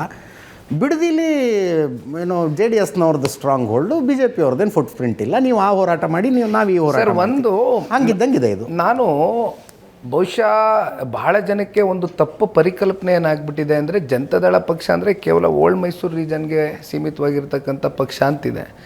ಬಟ್ ನೀವು ಎಲೆಕ್ಷನ್ನ ಸ್ಟ್ಯಾಟಿಸ್ಟಿಕಲ್ ಡೇಟಾನ ತಗೊಂಡು ಅಲ್ಲಲ್ಲಿ ಚದುರಿದಂತೆ ಅಂತೀವಲ್ಲ, ಹಂಗೆ ನಿಮ್ಮದು ಕ್ಷೇತ್ರಗಳಿದ್ದಾವೆ. ಉದಾಹರಣೆಗೆ ದೇವದುರ್ಗ, ರಾಯಚೂರು, ಪ್ರತಿ ಅಸೆಂಬ್ಲಿ ಎಲೆಕ್ಷನ್ನಲ್ಲೂ ಕೂಡ ಅಜಿಜ್ಜಿ 25% ಕನಿಷ್ಠ ಜನ ಕಲ್ಯಾಣ ಕರ್ನಾಟಕದಿಂದ ಆರಿಸಿ ಬರ್ತಾ ಇದ್ದಾರೆ ಜನತಾದಳಕ್ಕೆ. ಹಾಗಾಗಿ ನಮ್ದಲ್ಲೇನು ಪಾತ್ರನೇ ಇಲ್ಲ ಅಂತಕ್ಕಂಥದ್ದನ್ನ ನಾವು ಅಲ್ಗಳಿಯೋಕ್ಕಾಗೋದಿಲ್ಲ. ಓಕೆ. ಹಾಗಾಗಿ ಅದು ಅಕ್ರಾಸ್ ಪ್ಯಾನ್ ಕರ್ನಾಟಕ, ಈ ರೀಜನ್ನು ಆ ರೀಜನ್ ಅನ್ನೋದಲ್ಲ. ಅವ್ರು ಹೇಳ್ದಂಗೆ ಈಗ ವಿಚಾರ ಭಾಳ ಗಂಭೀರವಾದಂಥ ವಿಚಾರ. ವಾಲ್ಮೀಕಿ ನಿಗಮದಲ್ಲಿ ಆಗಿರ್ತಕ್ಕಂಥ ಈ ಒಂದು ಭ್ರಷ್ಟಾಚಾರ ಇವೆಲ್ಲವೂ ಕೂಡ ಒಂದೂವರೆ ವರ್ಷದಿಂದ ಏನು ಮುನ್ನೆಲೆಗೆ ಬಂದಿದೆ. ಇದು ನಾವು ಭಾಳ ಗಟ್ಟಿತನದಿಂದ ಅವ್ರ ಜೊತೆಲಿ ಕೈ ಜೋಡಿಸ್ತೀವಿ. ಯಾವುದೇ ಹೋರಾಟ ಇರಲಿ ಜೊತೆಲಿ ಮಾಡ್ತೇವೆ. ಅಂದರೆ ಎಸ್ ಟಿ ಸಮುದಾಯ ಸಿಟ್ಟಾಗುತ್ತೆ, ಯಾಕೆ ಸುಮ್ಮನೆ ವಿರುದ್ಧ ಹಾಕ್ಕೋಬೇಕು, ಆ ಥರದ್ದು ಏನಾದ್ರು ಯೋಚನೆ ಇದೆಯಾ? ನಾಗೇಂದ್ರ ವಿರುದ್ಧ ಮಾತಾಡಿ. ಈಗ ಎಲ್ಲದಕ್ಕೂ ನಾವು ಸಮುದಾಯವನ್ನು ತೆಗೆದುಕೊಂಡು ಬಂದು ನೀವು ಇದೇ ಥರ ಮುಂದಿಟ್ಕೊಂಡು ನಾವು ಟ್ಯಾಗ್ ಮಾಡ್ತಾ ಹೋದರೆ ಬಹುಶಃ ನಾವು ಯಾವ ರೀತಿ ಒಂದು ವಿರೋಧ ಪಕ್ಷವಾಗಿ ಸರ್ಕಾರಕ್ಕೆ ಪ್ರಶ್ನೆ ಕೇಳುವಂಥದ್ದಾಗುತ್ತೆ. ಇಲ್ಲಿ ಸಮುದಾಯ ಟ್ಯಾಗ್ ಇಟ್ಕೊಂಡು ಬಳಸ್ತಕ್ಕಂಥದ್ದು ನನಗೇನೂ ಸರಿ ಕಾಣೋದಿಲ್ಲ. ತಪ್ಪು ಮಾಡಿದ್ದಾರೆ, ಮಂತ್ರಿಗಳು ತಪ್ಪು ಮಾಡಿದ್ದಾರೆ, ಸಿಕ್ಕಾಕೊಂಡಿದ್ದಾರೆ, ಅವ್ರ ಮೇಲೆ ಆರೋಪ ಬಂದಿದೆ, ಆರೋಪ ಮುಕ್ತರಾಗಿಲ್ಲ ಅವ್ರು ಇನ್ನೂ ಕೂಡ. ಹಾಗಾಗಿ ಉತ್ತರ ಕೊಡಬೇಕು ಅವರು. ಮತ್ತೆ ಅವ್ರನ್ನ ಕ್ಯಾಬಿನೆಟ್ಗೆ ತಗೊಳ್ತಕ್ಕಂಥ ಅಗತ್ಯತೆ ಏನಿತ್ತು ಅಂತಕ್ಕಂಥದ್ದು ಪ್ರಶ್ನೆ. ಬೇರೆ ಇನ್ಯಾರನ್ನೂ ಕೂಡ ಸಮರ್ಥವಾಗಿ ಕೆಲಸ ಮಾಡ್ತಕ್ಕಂಥವ್ರಿಗೆ ಯಾಕೆ ಕಾಂಗ್ರೆಸ್ನವರು ಅವಕಾಶ ಕೊಡ್ಬೋದಾಗಿತ್ತಲ್ಲ ಹಾಗಿದ್ದಿದ್ರೆ ಅನ್ನೋದು ಒಂದು ಪ್ರಶ್ನೆ. ತಂದೆಯವ್ರು ಏನಂದ್ರು, ಒಂದು ಸಮನ್ವಯ ಸಮಿತಿ ಸಭೆ ಅಂತ ಏನೋ ಮಾಡಿದ್ರಲ್ಲ, ಕುಮಾರಸ್ವಾಮಿ ಅವರು ಬಂದಿದ್ದರು, ಈ ಕಡೆಯಿಂದ ಆರ್ ಅಶೋಕು, ಬಿ ಜೆ ಪಿದೊಂದು ಟೀಮು, ಅವ್ರದ್ದೊಂದು ಟೀಮು, ಏನು ಫ್ರೂಟ್ಫುಲ್ ಡಿಸ್ಕಷನ್ ಆಯ್ತಾ ಅಲ್ಲಿ? ಏನಾದರೂ ಪರಿಣಾಮಕಾರಿಯಾದ ಚರ್ಚೆ ಅಂತ ಏನಾದ್ರು ಆಯಿತಾ? ಅಧಿವೇಶನ ನಡಿಬೇಕಾದ್ರೆ ಪ್ರತಿ ಸದನದಲ್ಲೂ ಕೂಡ ಸದನಕ್ಕಿಂತ ಒಂದು 2 ದಿನಗಳ ಮುಂಚಿತವಾಗಿ ಇದೊಂದು ಇಟ್ಸ್ ಎ ರೆಗ್ಯುಲರ್ ಪ್ರಾಸೆಸ್. ಎರಡೂ ಪಕ್ಷದ ನಾಯಕರುಗಳು ಕೂತ್ಕೊಂಡು ಯಾವ ವಿಚಾರ ತೊಗೋಬೇಕು, ಯಾವ ವಿಚಾರನ ರೇಸ್ ಮಾಡಬೇಕು, ಎಲ್ಲಿ ಸರ್ಕಾರ ಎಡವಿದೆ ಅಂತಕ್ಕಂಥದ್ದು ಸ್ವಾಭಾವಿಕವಾಗಿ ಚರ್ಚೆ ನಡೀತಾನೆ ಇದೆ. ಅದೇ ನಿಟ್ಟಿನಲ್ಲಿ ಈಗ ಬರಗಾಲದ್ದು ಹೇಳಿದೆ, ನೈಸ್ದು, ಬಿಡದಿದ್ದು, ಪ್ಲಸ್ ಇದು ಈ ಮಂತ್ರಿಗಳು ಎಸ್ ಟಿ ವಿಚಾರ, ಈ ಇಶ್ಯೂ ಇರ್ಬೋದು, ಇವೆಲ್ಲವೂ ಕೂಡ ಮುನ್ನೆಲೆಯಲ್ಲಿ ಚರ್ಚೆ ಮಾಡಿದ್ದೀವಿ. ಬಟ್ ಅದ್ರದ್ದು ಇಂಪ್ಯಾಕ್ಟ್ ಏನು ಸದನದಲ್ಲಿ ಕಾಣಿಸ್ತಾ ಇಲ್ಲ. ಇಲ್ಲ, ಈಗ ಎಲ್ಲಿ ಶುರು ಆಗುತ್ತೆ ಸರ್, ಮಾತಾಡ್ತಾ ಇದ್ದಾರಲ್ಲ ಆಲ್ರೆಡಿ. ಇಲ್ಲಿ ಮಾನ್ಯ ಮುಖ್ಯಮಂತ್ರಿಗಳು ಬಹುಶಃ ಪ್ರತಿನಿತ್ಯ ವೇದಾಂತ ಹೇಳೋದು, ಮತ್ತೊಂದು ಹೇಳೋದು, ಇದರಲ್ಲೇ ಕಾಲ ಕಳೆದು ಬಿಡ್ತಾ ಇದ್ದಾರೆ. ನಿಮಗೆ ಕನ್ಫ್ಯೂಸ್ ಆಗ್ತಾ ಇದೆ, ಅದೇನು ಮಾತಾಡ್ತಾ ಇದ್ದಾರೆ? ನಮಗೇನು ಕನ್ಫ್ಯೂಷನ್ ಇಲ್ಲ ಸರ್, ನಮಗೆ ಕನ್ಫ್ಯೂಷನ್ ಮಾಡೋಕ್ಕೆ ನೋಡಿದ್ರು ನಾವು ಕ್ಲಾರಿಟಿಲಿದ್ದೀವಿ. ಎಸ್ ಸರ್, ನನ್ನ ಹೆಸರು ಶಿವಮೂರ್ತಿ ಅಂತೇಳಿ, ರಾಮನಗರ ಜಿಲ್ಲಾ ಪ್ರಧಾನ ಕಾರ್ಯದರ್ಶಿ BJP. ನಂದೊಂದು ಪ್ರಶ್ನೆ ಏನಂತ ಹೇಳಿದ್ರೆ, 1994ರಲ್ಲಿ 700 ವಿಧಾನಸಭಾ ಕ್ಷೇತ್ರ ಇದ್ದಾಗ UK ಸ್ವಾಮಿ ಅವರು 568 ಮತಗಳ ಅಂತರದಿಂದ ಸೋಲು ಅನುಭವಿಸ್ತಾರೆ. ಅದಾದಮೇಲೆ DM ವಿಶ್ವನಾಥ್ ಅವರು ಕೂಡ ಕಡಿಮೆ ಅಂತರದಿಂದ ಸೋಲು ಅನುಭವಿಸ್ತಾರೆ. ಆದರೆ ಕನಕಪುರ ಮತ್ತು 700 ವಿಧಾನಸಭಾ ಕ್ಷೇತ್ರವನ್ನು ಕುಮಾರಸ್ವಾಮಿಯವರು ಮತ್ತು ದೇವೇಗೌಡರ ಕುಟುಂಬದವರು ಕಡೆಗಣಿಸಿದ್ದಾರೆ, ಕೈ ಬಿಟ್ಟಿದ್ದಾರೆ, ಹೊಂದಾಣಿಕೆಯಿಂದ ಈ ಥರ ಆಗಿದೆ ಅಂತ ಅನ್ನೋದು ನಮ್ಮ ಕನಕಪುರ ತಾಲೂಕಿನ DK ಶಿವಕುಮಾರ್ ಅವ್ರ ಜೊತೆಗೆ ಹೊಂದಾಣಿಕೆ ಇದೆ, ಹೊಂದಾಣಿಕೆ ಇದೆ ಅಂತೇಳಿ ನಮ್ಮ ಟಫ್ ಫೈಟ್ ಕೊಡ್ತಿಲ್ಲ ಅಲ್ಲಿ ಅಂತನಾ? ಹೌದು. ಓಕೆ. ಈಗ ಇಲ್ಲಿ ಹೊಂದಾಣಿಕೆ ಪ್ರಶ್ನೆನೇ ಬರೋದಿಲ್ಲ. ಎಲ್ಲೂ ಕೂಡ ನಾವು ಮಲ್ತಾಯಿ ಧೋರಣೆ ಮಾಡ್ತಕ್ಕಂಥ ಪ್ರಶ್ನೆ ಇಲ್ಲ. ರಾಮನಗರ ಜಿಲ್ಲೆ ಅಂತ ಹೇಳಿದ್ಮೇಲೆ ಅದು ಕನಕಪುರ, ಚನ್ನಪಟ್ಟಣ, ಮಾಗಡಿ, ರಾಮನಗರ ಯಾವುದೇ ಇರ್ಬೋದು, ಕಾರ್ಯಕರ್ತರನ್ನ ವಿಶ್ವಾಸಕ್ಕೆ ತಗೊಂಡು ಸಂಘಟನೆ ರೂಪದಲ್ಲಿ ಪಾರ್ಟಿನ ಬಲಪಡಿಸ್ತೀವಿ. ನಿಮಗೆ ನಾವು ಯಾವಾಗಲೂ ಹೇಳ್ತಾ ಇರ್ತೀವಿ, ಪತ್ರಕರ್ತರು ಮೈತ್ರಿ ಅನ್ನೋದು ನಾಯಕರುಗಳ ಮಧ್ಯೆ ಆಗೋರ ಪ್ರಯೋಜನ ಇಲ್ಲ, ಕಾರ್ಯಕರ್ತರ ಮಧ್ಯೆ ಆಗಬೇಕು ಅಂತ. ಹೆಂಗಿದೆ ರಾಮನಗರದಲ್ಲಿ JDS ಕಾರ್ಯಕರ್ತರು? ನೀವು ಎಲ್ಲ ಚೆನ್ನಾಗಿದ್ದೀರಾ? ಈಗ JDS ಕಾರ್ಯಕರ್ತರು, ನಮ್ಮ BJP ಕಾರ್ಯಕರ್ತರು ಎಲ್ಲರೂ ಒಗ್ಗಟ್ಟಿಂದ, ಒಮ್ಮತದಿಂದ ಯಾವುದೇ ಪಾರ್ಟಿ ವಿಚಾರಗಳಲ್ಲಿ, ಹೋರಾಟಗಳಲ್ಲಿ ಏನೇ ಮಾಡಬೇಕಂತಂದ್ರೂ ನಮ್ಮ ಜಿಲ್ಲಾಧ್ಯಕ್ಷರಿಗೆ JDS ಜಿಲ್ಲಾಧ್ಯಕ್ಷರು ಮಾಹಿತಿ ಕೊಡ್ತಾರೆ, ನಮ್ಮ BJP ಜಿಲ್ಲಾಧ್ಯಕ್ಷರು JDSನವ್ರಿಗೂ ಕೊಟ್ಟು ಎರಡೂ ಸಮನ್ವಯವಾಗಿ ಯಾವುದೇ ಕೆಲಸ ಕಾರ್ಯಗಳಿಗೂ ಜೊತೆಲಿ ಮಾಡ್ತೀವಿ.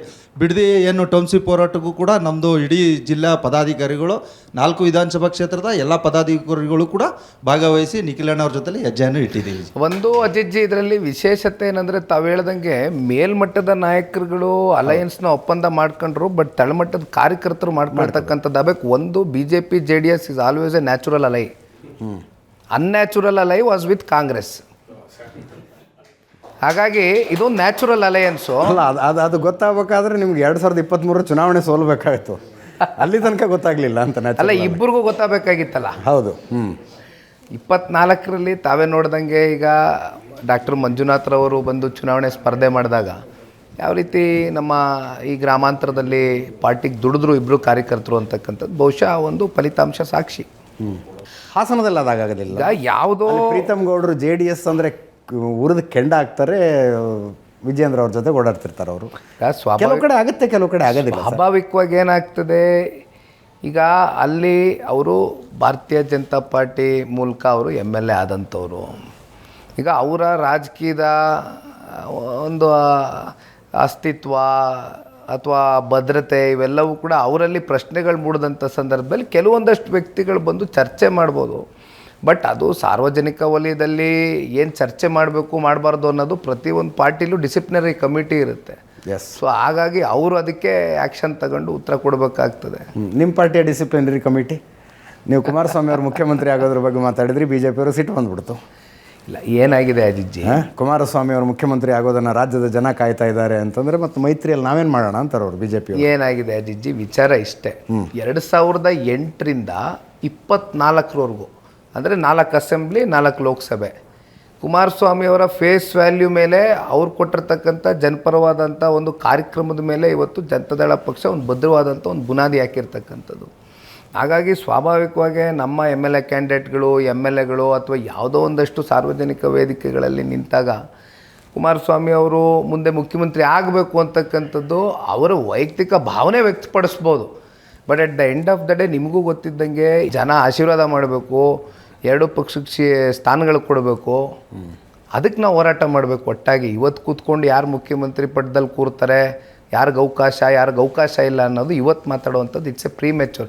ಏನೋ ಅವ್ರವ್ರ ಭಾವನೆಗಳು, ಅವ್ರವ್ರ ಎಮೋಷನ್ಸ್ ಅವ್ರು ವ್ಯಕ್ತಪಡಿಸ್ಬೋದು, ಬಟ್ ಅದು ಅಂತಿಮ ಅಲ್ಲ. ಎಸ್, ಪಾಲಿಟಿಕ್ಸ್ ಜಾಸ್ತಿ ಆಯಿತು ನಿಖಿಲ್ ಅವರೇ.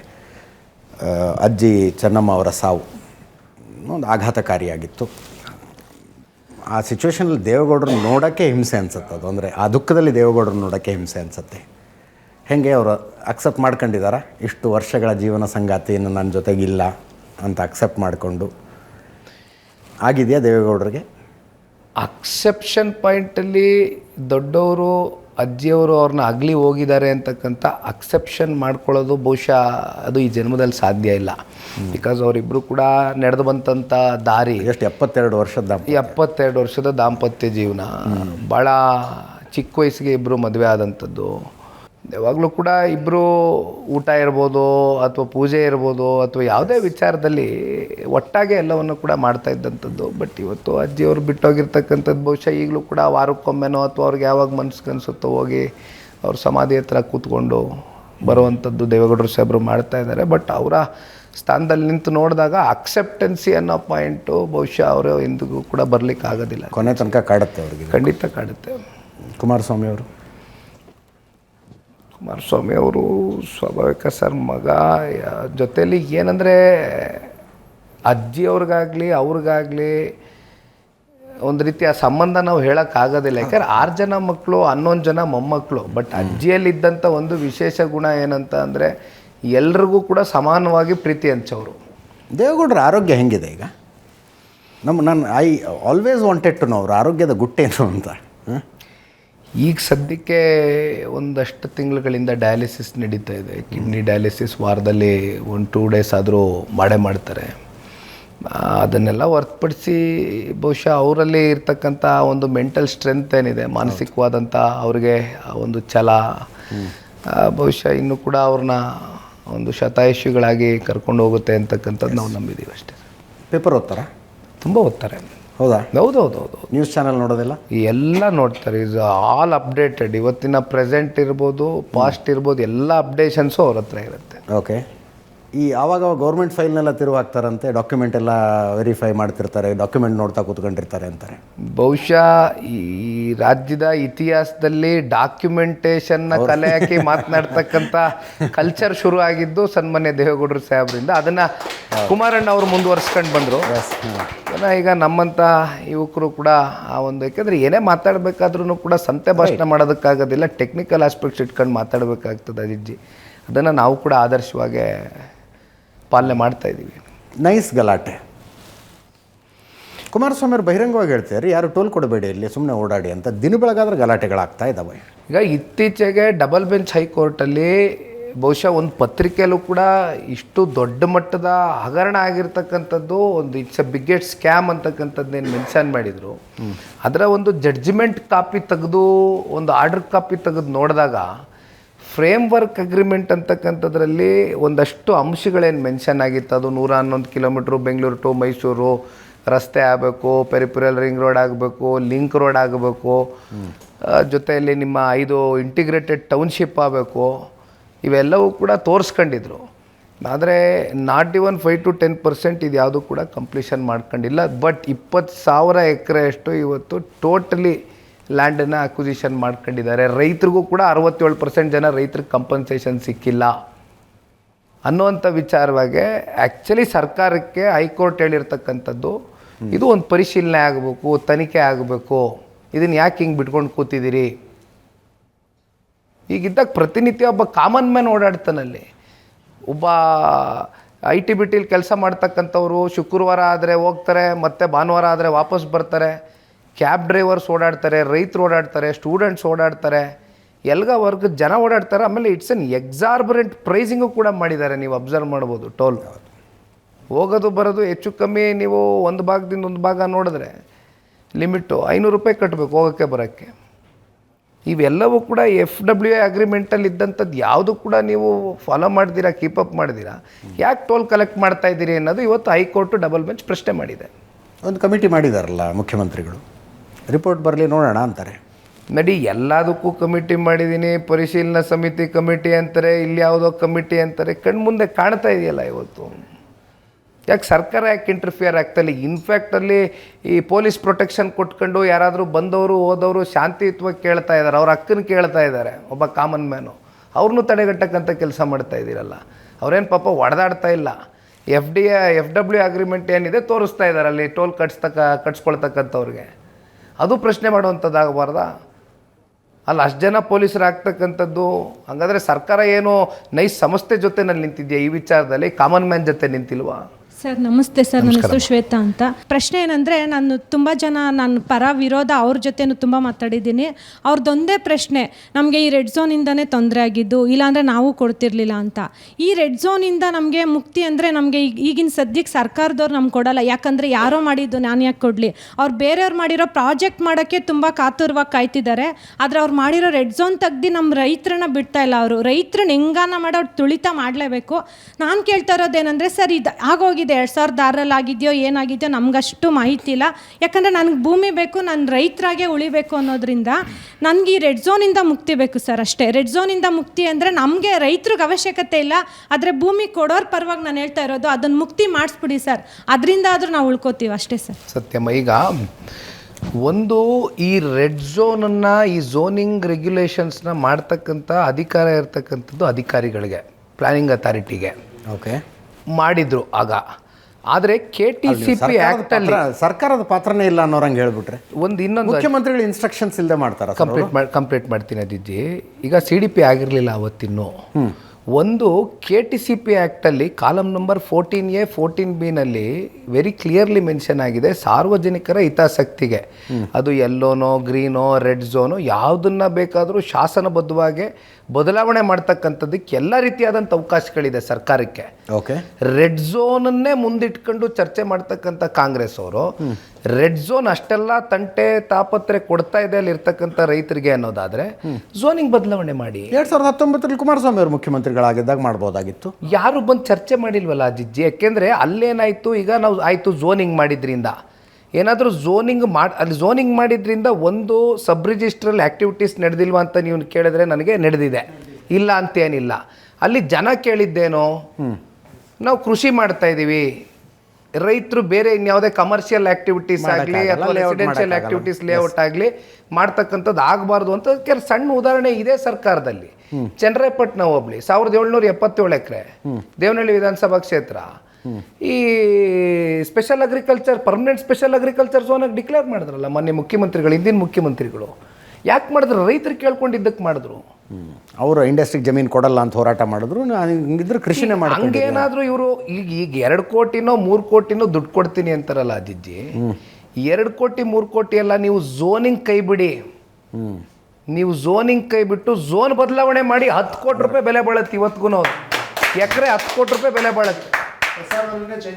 ಈ ಈಗಲ್ಟನ್ ವಿಚಾರ ನಾವು ಎಷ್ಟು ಚರ್ಚೆ ಮಾಡಿದ್ವಿ. ಒಳಗಡೆ 70 ಎಕರೆನೋ ಗೋಮಾಳ ಇದೆ ಅಂದ್ಬಿಟ್ಟು ಇದೇ ಹಿಂದಿನ 2015ರಲ್ಲಿ ಕ್ಯಾಬಿನೆಟ್ನಲ್ಲಿ ಖರಾಬ್ ಇದೆ ಅಂದ್ಬಿಟ್ಟು 12 ಕೋಟಿನೋ 13 ಕೋಟಿನೋ ಎಕರೆಗೆ ಇವರೇ ಕ್ಯಾಬಿನೆಟ್ಟಲ್ಲಿಟ್ಟು ನಿಗದಿ ಮಾಡಿದ್ರಲ್ಲ ಬೆಲೆನ. ಝೋನಿಂಗ್ ಬದಲಾವಣೆ ಮಾಡೋಕ್ಕಾಗಲ್ಲ ಅಂತ ಏನಿಲ್ಲ, ಬದಲಾವಣೆ ಮಾಡ್ಬೋದು ಶಾಸನಬದ್ಧವಾಗಿ, ಎಲ್ಲ ಅವಕಾಶಗಳಿದೆ ಸರ್ಕಾರಕ್ಕೆ. ಅಂದರೆ ನೀವು ಹೇಳೋದು 12 ಕೋಟಿ ಈಗಲ್ಟನ್ಗೆ ಬೆಲೆ ಆಗೋದಾದರೆ ರೈತರಿಗೆ ಯಾಕೆ 3 ಕೋಟಿ ಅಂತೀರಿ ನೀವು? ಯಾಕೆ 3 ಕೋಟಿ ಯಾಕೆ? ಸರ್, ಸಂಜಯ್ ಶಶಿಮಠ ಅಂತ, ಯೂತ್ ಕಾಂಗ್ರೆಸ್ ಪ್ರಧಾನ ಕಾರ್ಯದರ್ಶಿ. BSY ಆ್ಯಂಡ್ ಸನ್ಸ್ನ ಮೂಲೆ ಗುಂಪು ಮಾಡೋ ಷಡ್ಯಂತ್ರ ಫಲ ಕೊಡ್ತಾ. ಮತ್ತು ಇನ್ನೊಂದು ಪ್ರಶ್ನೆ, ಬಿಡದಿ ಪಾದಯಾತ್ರೆ ಪಟ್ಟಾಭಿಷೇಕ ಯಶಸ್ವಿ ಆಯ್ತಾ? ನೋಡಿ, ಪಟ್ಟಾಭಿಷೇಕ ಅನ್ನೋದು ಈ ಪ್ರಜಾಪ್ರಭುತ್ವದ ವ್ಯವಸ್ಥೆಯಲ್ಲಿ ಯಾವುದೋ ಒಂದು ವ್ಯಕ್ತಿನೋ ಒಂದು ಕುಟುಂಬನೋ ತಗೊಂಡೋಗಿ ಕೂರಿಸೋದಕ್ಕಾಗೋದಿಲ್ಲ. ಅದಕ್ಕೆ ಜನರ ಬೆಂಬಲ ಬೇಕು, ಜನಾಭಿಪ್ರಾಯ ಬೇಕು. ಅದಕ್ಕೆ ನಮ್ಮ ಹೋರಾಟಗಳು, ನಮ್ಮ ದಿಟ್ಟವಾದಂಥ ಒಂದು ಕಮಿಟ್ಮೆಂಟು, ಹೆಜ್ಜೆಗಳು ಯಾವ ರೀತಿ ಇಡ್ತೀವಿ, ಅದು ಜನ ಗುರುತಿಸಿ ಇವನು ಯೋಗ್ಯನಿದ್ದಾನೆ, ಅರ್ಹನಿದ್ದಾನೆ, ಇವನಿಗೊಂದು ಅವಕಾಶ ಕೊಡಬೇಕು ಅಂದರೆ ಮಾಡಿಕೊಡ್ಬೋದು. ಅಷ್ಟೇ ಬಿಟ್ಟರೆ ಇದು ಪ್ರಜಾಪ್ರಭುತ್ವ ಅಲ್ವಾ? ಒಬ್ರಿಗೆ ನೀವು ಪಟ್ಟ ಕಟ್ಟೋಕ್ಕಾಗ್ತದ? ಯಾವ ಥರ ಪಟ್ಟ ಕಟ್ಟೋಕ್ಕಾಗ್ತದೆ? ಜನನೇ ಪಟ್ಟ ಕಟ್ಟಬೇಕಲ್ವಾ? ಇವನು ಯೋಗ್ಯನು ಅಂದರೆ ಜನ ಪಟ್ಟ ಕಟ್ತಾರೆ, ಯೋಗ್ಯನಿಲ್ಲ ಅಂತ ಹೇಳಿದ್ರೆ ಬೇರೆಯವರು ಕಟ್ತಾರೆ. ನಿಮ್ಮ ತಂದೆಯವರು ಬಂದಾಗ ಇದೇ ಪ್ರಶ್ನೆ ಕೇಳಿದೆ ಸರ್, BS5 ಆ್ಯಂಡ್ ಸನ್ಸ್ನ ಮೂಲೆ ಗುಂಪು ಮಾಡೋದಕ್ಕೆ HDK ಆ್ಯಂಡ್ ಸನ್ಗೆ BJP ಹೈಕಮಾಂಡ್ ಮನೆ ಆಗ್ತಿದ್ಯಾ ಅಂತ. ರಾಜ್ಯದ BJP ನಾಯಕರುಗಳನ್ನು ಅಷ್ಟಾಗಿ ಹತ್ರ ಬಿಟ್ಕೊಳ್ಳೋದಿಲ್ಲ, ಕುಮಾರಸ್ವಾಮಿ ಅವ್ರನ್ನ ಜಾಸ್ತಿ ಹತ್ರ ಬಿಟ್ಕೊಳ್ತಾರೆ ಅಂತ ಅವ್ರಿಗೊಂದು ನಂಬಿಕೆ. ಕುಮಾರಸ್ವಾಮಿ ಅವರ ಸುದೀರ್ಘ ರಾಜಕೀಯದ ಅನುಭವ, ರಾಜ್ಯದಲ್ಲಿ ಅತ್ಯಂತ ಅಲ್ಪಾವಧಿ ಮುಖ್ಯಮಂತ್ರಿಗಳಾಗಿದ್ದರೂ ಕೂಡ ಅತ್ಯಂತ ಜನಪ್ರಿಯತೆ ಪಡ್ಕೊಂಡ್ರು ಬಿಕಾಸ್ ಆಫ್ ಕಾರ್ಯಕ್ರಮಗಳು ಕೊಟ್ಟಿದ್ದ ಹಿನ್ನೆಲೆಯಿಂದ. ಇಲ್ಲರಿ, BJP ಅವ್ರ ಸಪೋರ್ಟ್ನ ಕಾರಣಕ್ಕಾಗಿ BJP ಅವ್ರ ಜೊತೆಗೆ ಸಮ್ಮಿಶ್ರ ಸರ್ಕಾರ ಅವ್ರು ನಮ್ಮ ಜೊತೆಲಿ ಮಾಡಿದ್ದಕ್ಕೆ ಆಗಿತ್ತ ಜಿಜ್ಜಿ. ಏಕೆಂದರೆ ನಾವು ಯಾವತ್ತೂ ಕೂಡ ಸ್ವಂತ ಬಲದ ಮೇಲೆ ಇಲ್ಲಿವರೆಗೂ ಸರ್ಕಾರ ರಚನೆ ಮಾಡೋಕ್ಕಾಗಿಲ್ಲ. ಆದರೆ ಅವ್ರ ಜೊತೆ ಅವ್ರ ಸಪೋರ್ಟ್ ತಗೊಂಡೇ ಮಾಡಿದ್ದೀವಿ ನಾವು. ಈಗಲೂ ಕೂಡ ಅವ್ರನ್ನ ಗುರುತಿಸಿ ಅಲ್ಲೊಂದು ಸ್ಥಾನ ಕೊಟ್ಟಿದ್ದಾರೆ ಅಂದರೆ ಬಿಕಾಸ್ ಆಫ್ ಹಿಸ್ ಕೇಪಬಿಲಿಟೀಸ್ ಕೊಟ್ಟಿದ್ದಾರೆ.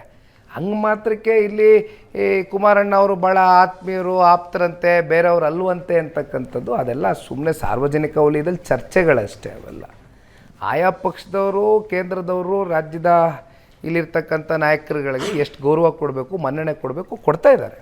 ಸರ್, ಅದೇ ಬೆಂಗಳೂರಲ್ಲಿ ಉಸಿರುಗಟ್ಟದ ಪರಿಸ್ಥಿತಿ, ಹೊಸ ಟೌನ್ಶಿಪ್ ಮಾಡಬೇಕು ಅಂತ ಹೇಳ್ತಿದ್ದಾರೆ. ಆದರೆ ಬೆಂಗಳೂರಲ್ಲಿ 5 ವರ್ಷದೊಳಗಡೆ ನಿಮ್ಮ ಸೈಟಲ್ಲಿ ನೀವು ಮನೆ ಕಟ್ಕೊಂಡಿಲ್ಲ ಅಂದರೆ ನಿಮ್ಮ ಸೈಟ್ನ ಸರ್ಕಾರ ವಶಪಡಿಸ್ಕೊತೀನಿ ಅಂತ, ಅಷ್ಟು ಸೈಟ್ ಖಾಲಿ ಇದೆ ಅಂತ. ಮತ್ತು 1,43,000 ಎಕರೆ ಕೈಗಾರಿಕಾ ವಲಯ ಅಕ್ವಿಸಿಷನ್ ಆಲ್ರೆಡಿ ಆಗಿರುವಂಥ ಭೂಮಿ ನಮ್ಮ ಹತ್ರ ಇದೆ. ಅದನ್ನು ಯುಟಿಲೈಸ್ ಮಾಡದೆ ಆ ರೈತರಿಗೆ ಯಾಕೆ ತೊಂದರೆ ಕೊಡ್ತಾ ಇದ್ದೀರಾ? ಮತ್ತು ಸರ್, ದ್ವಿಮುಖ ನೀತಿ ಏನು ಗೊತ್ತಾ? ಇದೇ ಬೆಂಗಳೂರಿನ ಕೊಳಚೆ ನೀರು ಚಿಕ್ಕಬಳ್ಳಾಪುರಕ್ಕೆ, ಕೋಲಾರಕ್ಕೆ ಹೋದರೆ ಅಮೃತ, ಬಿಡದಿಗೆ ಹೋದರೆ ವಿಷ. ಆಮೇಲೆ ಸರ್, ಅದೇ ಚನ್ನರಾಯಪಟ್ಟಣದಲ್ಲಿ 1,770 ಎಕರೆ ಏನು ಬಫರ್ ಝೋನ್ನ ಸ್ಪೆಷಲ್ ಅಗ್ರಿಕಲ್ಚರ್ ಝೋನ್ ಮಾಡಿದರು. ಇದೇ DK ಶಿವಕುಮಾರ್ ಅವರು CM ಆಗಿ ತಿಂಗಳಲ್ಲೇ ಮತ್ತೆ ಅದನ್ನು ಅಕ್ವಿಸಿಷನ್ಗೆ ಇದು ಮಾಡಿ ಕೊಟ್ಟಿದ್ದಾರೆ. ಅದೇ ರೀತಿ ಇಲ್ಲಿರೋ ಬಿಡದಿ ರೈತರಿಗೆ ಯಾಕೆ ಮಾಡಿಕೊಡ್ತಾ ಇಲ್ಲ? ಯಾಕೆ ಇಲ್ಲಿ ಬಿಡದಿ ರೈತರಲ್ವಾ ಸರ್? ಒಂದು ಮುಖ್ಯಮಂತ್ರಿಗಳು ಹೇಳಿರೋವಂಥದ್ದು ನಾನು ನೋಡಿದೆ, ಯಾರು ಭೂಮಿ ಸ್ವಂತ ಇಚ್ಛೆಯಿಂದ ಬಂದು ಕೊಡ್ತೀರಾ ಕೊಡಿ, ನಾವು ಒತ್ತಾಯಪೂರ್ವಕವಾಗಿ ತೊಗೊಳ್ಳಲ್ಲ ಅಂತ ಹೇಳ್ತಾರೆ. ಆದರೆ ನಾನಿಲ್ಲಿ ಈ ವೇದಿಕೆ ಮೇಲೆ ಮುಖ್ಯಮಂತ್ರಿಗೆ ಪ್ರಶ್ನೆ ಮಾಡ್ತಕ್ಕಂಥದ್ದು, ನೀವು ಅದನ್ನು ಒಂದು ಲಿಖಿತ ಭರವಸೆಯ ರೂಪದಲ್ಲಿ ಒಂದು ಗೌರ್ಮೆಂಟ್ ಆರ್ಡ್ರಾಗಿ ಇಶ್ಯೂ ಮಾಡ್ತೀರಾ, ಅಥವಾ ಕೇವಲ ಸುಮ್ಮನೆ ಏನೋ ಒಂದು ಕಾಟಾಚಾರದ ಮಾತಾಯಿದು ಅಂತಕ್ಕಂಥದ್ದು ನಾನು ಕೇಳೋದಕ್ಕೆ ಬಯಸ್ತೇನೆ. ಆಮೇಲೆ ತಾವು ಹೇಳಿದ್ರಿ KDBಲಿ ಈಗ ಲಕ್ಷಾಂತರ ಎಕರೆ ಆಲ್ರೆಡಿ ಎಲ್ಲ ಅಕ್ವಿಸಿಷನ್ ಆಗಿ ಬಿದ್ದಿದೆ. ಅದರಲ್ಲಿ ಅಜಿಜ್ಜಿಗೆ ಗೊತ್ತಿದೆ, ಕಲ್ಯಾಣ ಕರ್ನಾಟಕನೂ ಅಭಿವೃದ್ಧಿ ಆಗಬೇಕು, ಸಮಗ್ರ ಅಭಿವೃದ್ಧಿ ಆಗಬೇಕು ಅಂತಕ್ಕಂಥದ್ದು ತಾನೇ ನಮ್ಮ ಚಿಂತನೆ ಇರಬೇಕಾಗಿರ್ತಕ್ಕಂಥದ್ದು ಯಾವುದೇ ಸರ್ಕಾರಕ್ಕಾಗಲಿ. ಇಲ್ಲಿ ಬರೀ ಬಿಡದಿಲಿ ಟೌನ್ಶಿಪ್ ಮಾಡ್ತೀನಿ ಅನ್ನೋವಂಥದ್ದು, ಬಿಡದಿಲಿ AICT ಕಟ್ತೀನಿ ಅನ್ನೋವಂಥದ್ದು, ಸ್ಮಾರ್ಟ್ ಸಿಟಿ ಮಾಡ್ತೀನಿ ಅಂಥದ್ದು, ಅಲ್ಲಿ ಫಲವತ್ತಾದಂಥ ಭೂಮಿ ಇಲ್ಲದೆ ಇರತಕ್ಕಂಥ ಬರಡು ಭೂಮಿಯಲ್ಲೇ ಮಾಡ್ಬೋದಲ್ಲ ಇದನ್ನು, ಅಲ್ಲೊಂದಷ್ಟು ಜನಕ್ಕೆ ಉದ್ಯೋಗ ಸೃಷ್ಟಿ ಮಾಡ್ಬೋದಲ್ಲ. ಅದೊಂದು ಪ್ರಶ್ನೆಗೆ ಯಾರಿಗೂ ಉತ್ತರ ಸಿಗೋದಿಲ್ಲ. ಸರ್ ನಮಸ್ತೆ, ಆದಿತ್ಯ ಅಂತ, ವಿದ್ಯಾರ್ಥಿ. ಸರ್, ಈಗಿನ ಯೂತ್ಸು ಒಂದು ಬಿಲೀವ್ ಮಾಡ್ತಾರೆ, ಹಣ ಇದ್ದರೆ ನಾವು ಎಲೆಕ್ಷನ್ ಗೆಲ್ಬೋದು, ಕುಟುಂಬದ ಬಲ ಇದ್ದರೆ ನಾವು ಎಲೆಕ್ಷನ್ ಗೆಲ್ಬೋದು. ತಮ್ಮ ಅನುಭವ, 3 ಎಲೆಕ್ಷನ್ ಸ್ಪರ್ಧೆ ಮಾಡಿದ್ದೀರಾ, ಸೋತಿದ್ದೀರಾ. ಇದರಿಂದ ಈ ಹೊಸ ಪೀಳಿಗೆಗೆ ಯುವಕರಿಗೆ ಏನು ಸಂದೇಶ ಕೊಡೋಕ್ಕೆ ಇಷ್ಟಪಡ್ತೀರಾ? ಪೊಲಿಟಿಕಲ್ ಬ್ಯಾಕ್ಗ್ರೌಂಡ್ ಇರ್ತಕ್ಕಂಥವನಿಗೆ ಆಪರ್ಚುನಿಟಿ ಸಿಗ್ಬೋದು, ಅವಕಾಶ ಸಿಗ್ಬೋದು, ಸಕ್ಸಸ್ಸು ಸಿಗೋದು ಬಿಡೋದು ನಿರಂತರವಾದಂಥ ನಮ್ಮ ಕಮಿಟ್ಮೆಂಟ್ಗಳು, ಪಬ್ಲಿಕ್ ಕಮಿಟ್ಮೆಂಟ್ ತುಂಬ ಇಂಪಾರ್ಟೆಂಟ್ ಆಗ್ತದೆ. ಯಾಕೆಂದರೆ ನಾವು ಯಾವುದೋ ಇಂಥ ಕುಟುಂಬದಲ್ಲಿ ಹುಟ್ಟಿದ್ದೀವಿ ಅನ್ನೋ ಮಾತ್ರಕ್ಕೆ ನಮ್ಗೆ ಅವಕಾಶ ಸಿಗ್ಬೋದು, ಬಟ್ ಅಕ್ಸೆಪ್ಟೆನ್ಸಿ ಸಿಕ್ಕಬೇಕು ಅಂತಕ್ಕಂಥದ್ದಾದರೆ ನಮ್ಮ ನಿರಂತರವಾದಂಥ ಪ್ರಯತ್ನಗಳಿರಬೇಕು.